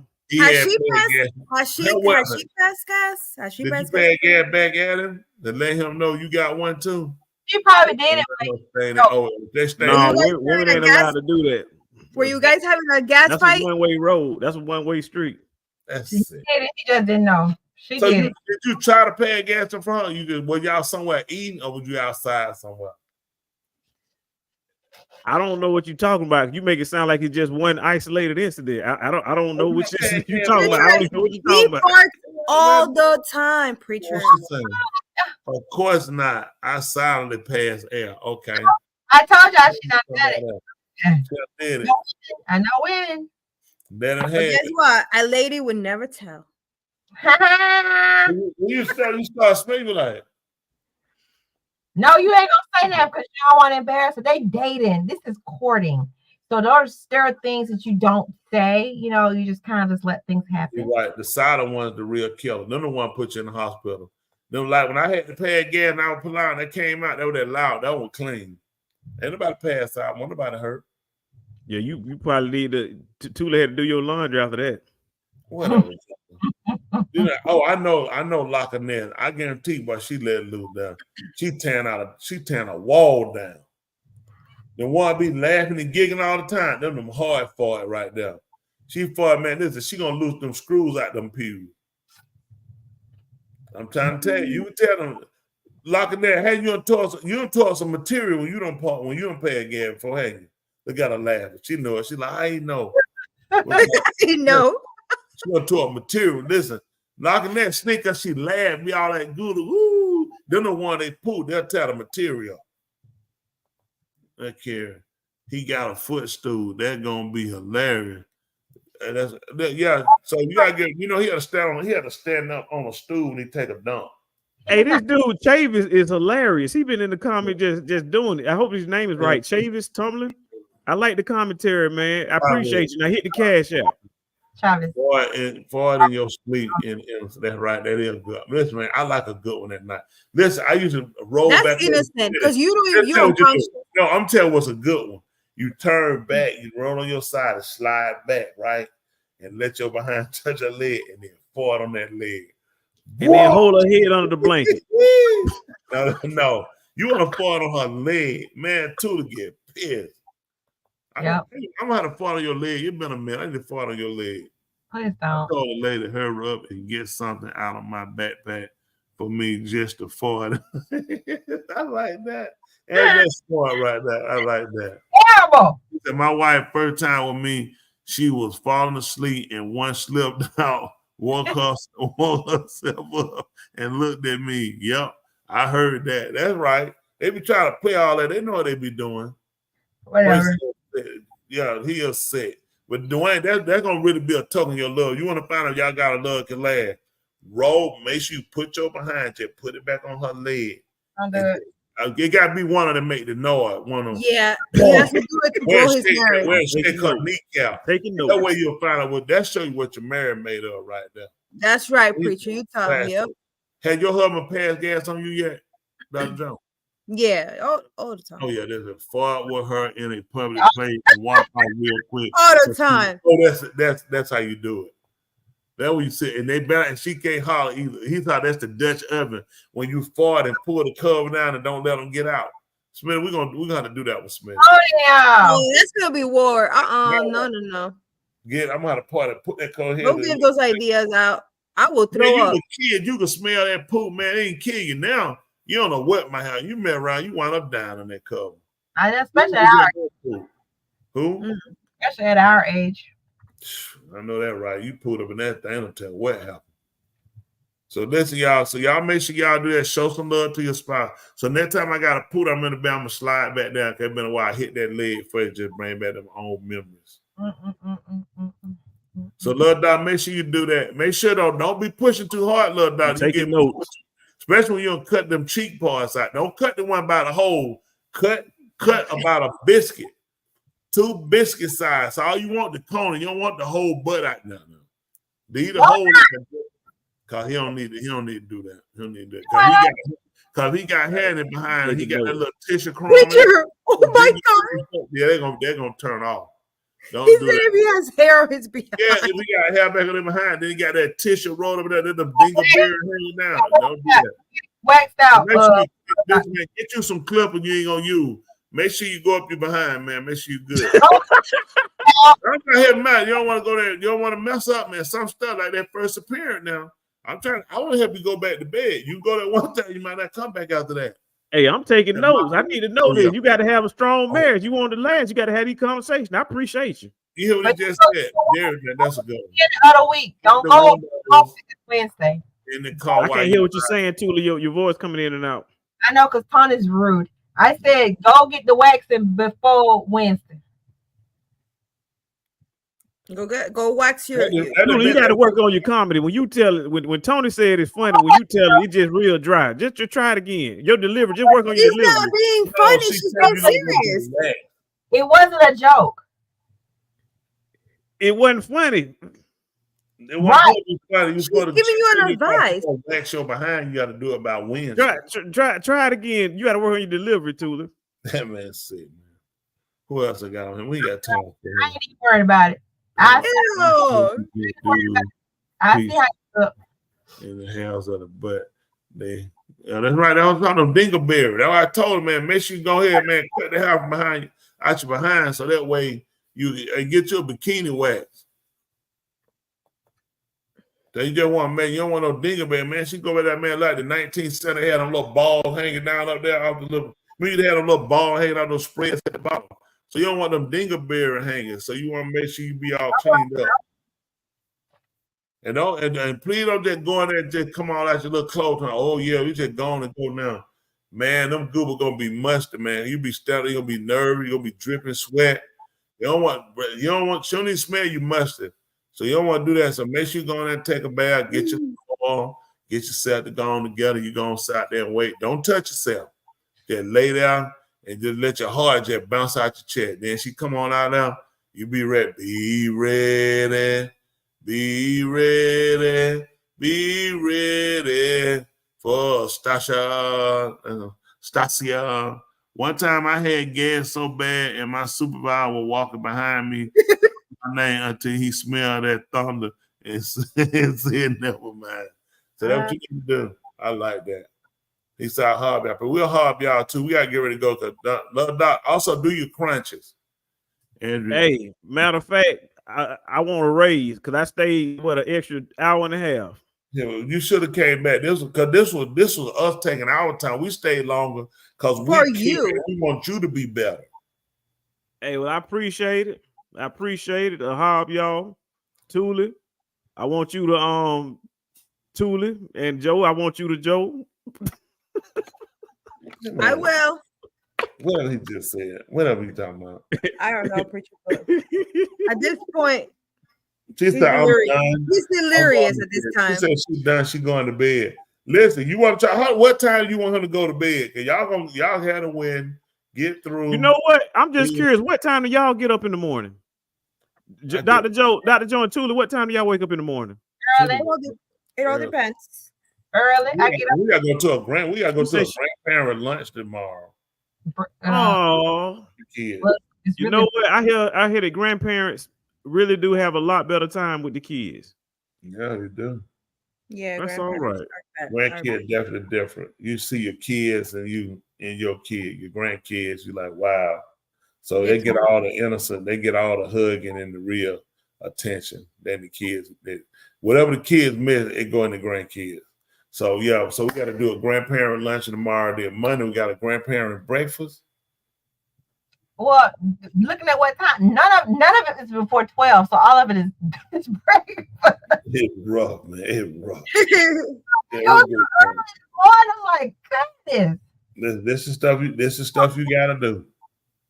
And your grandparent, they expect you to be there. They feel you old, you get up. I go to bed late, so early don't work for me.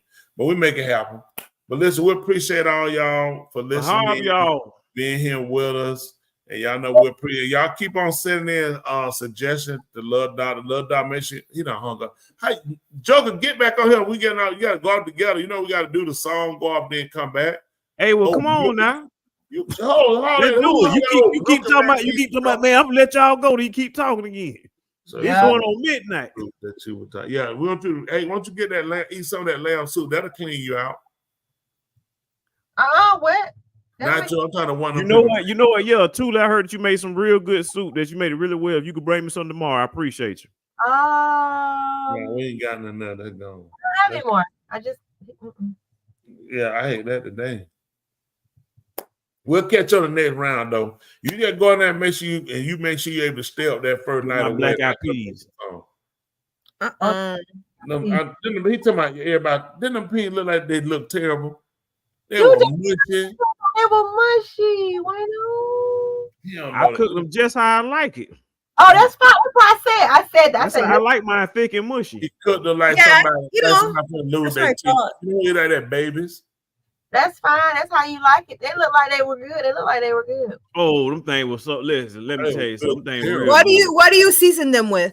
I'll tell you off the air. I want about to steal my recipe. I shoot about one of garbage. Man, he don't even wash the meat out. He just pop it out the pasture and throw it in there. I don't know. So hey, what don't kill you will make you stronger. I'll kill you later. Well, anyway, let's do a hardball, y'all. We sorry for Love Doctor. Let's see how good he do next week. Looking forward to the hob, y'all. That's right, a hob, y'all. We're about to take it back. Ladies and gentlemen, here it is, the most listened to radio show on the planet. This station is now the ultimate power in the universe. Tony and Lee on the radio. Dr. Joe's therapy on the radio. The Love Doctor going live on the radio. 2 mics and a mind on the radio. Radio, turned up on the radio. Radio, turned up on the radio. Radio, turned up on the radio. Radio, turned up on the radio. 2 nights and a mind. 2 nights and a mind. 2 nights and a mind. 2 nights. Watch this. And a mind. All right, you do something better, I'll do something better, and we better together. Until next week. Hob, y'all. Hob, y'all. Everybody. Woo!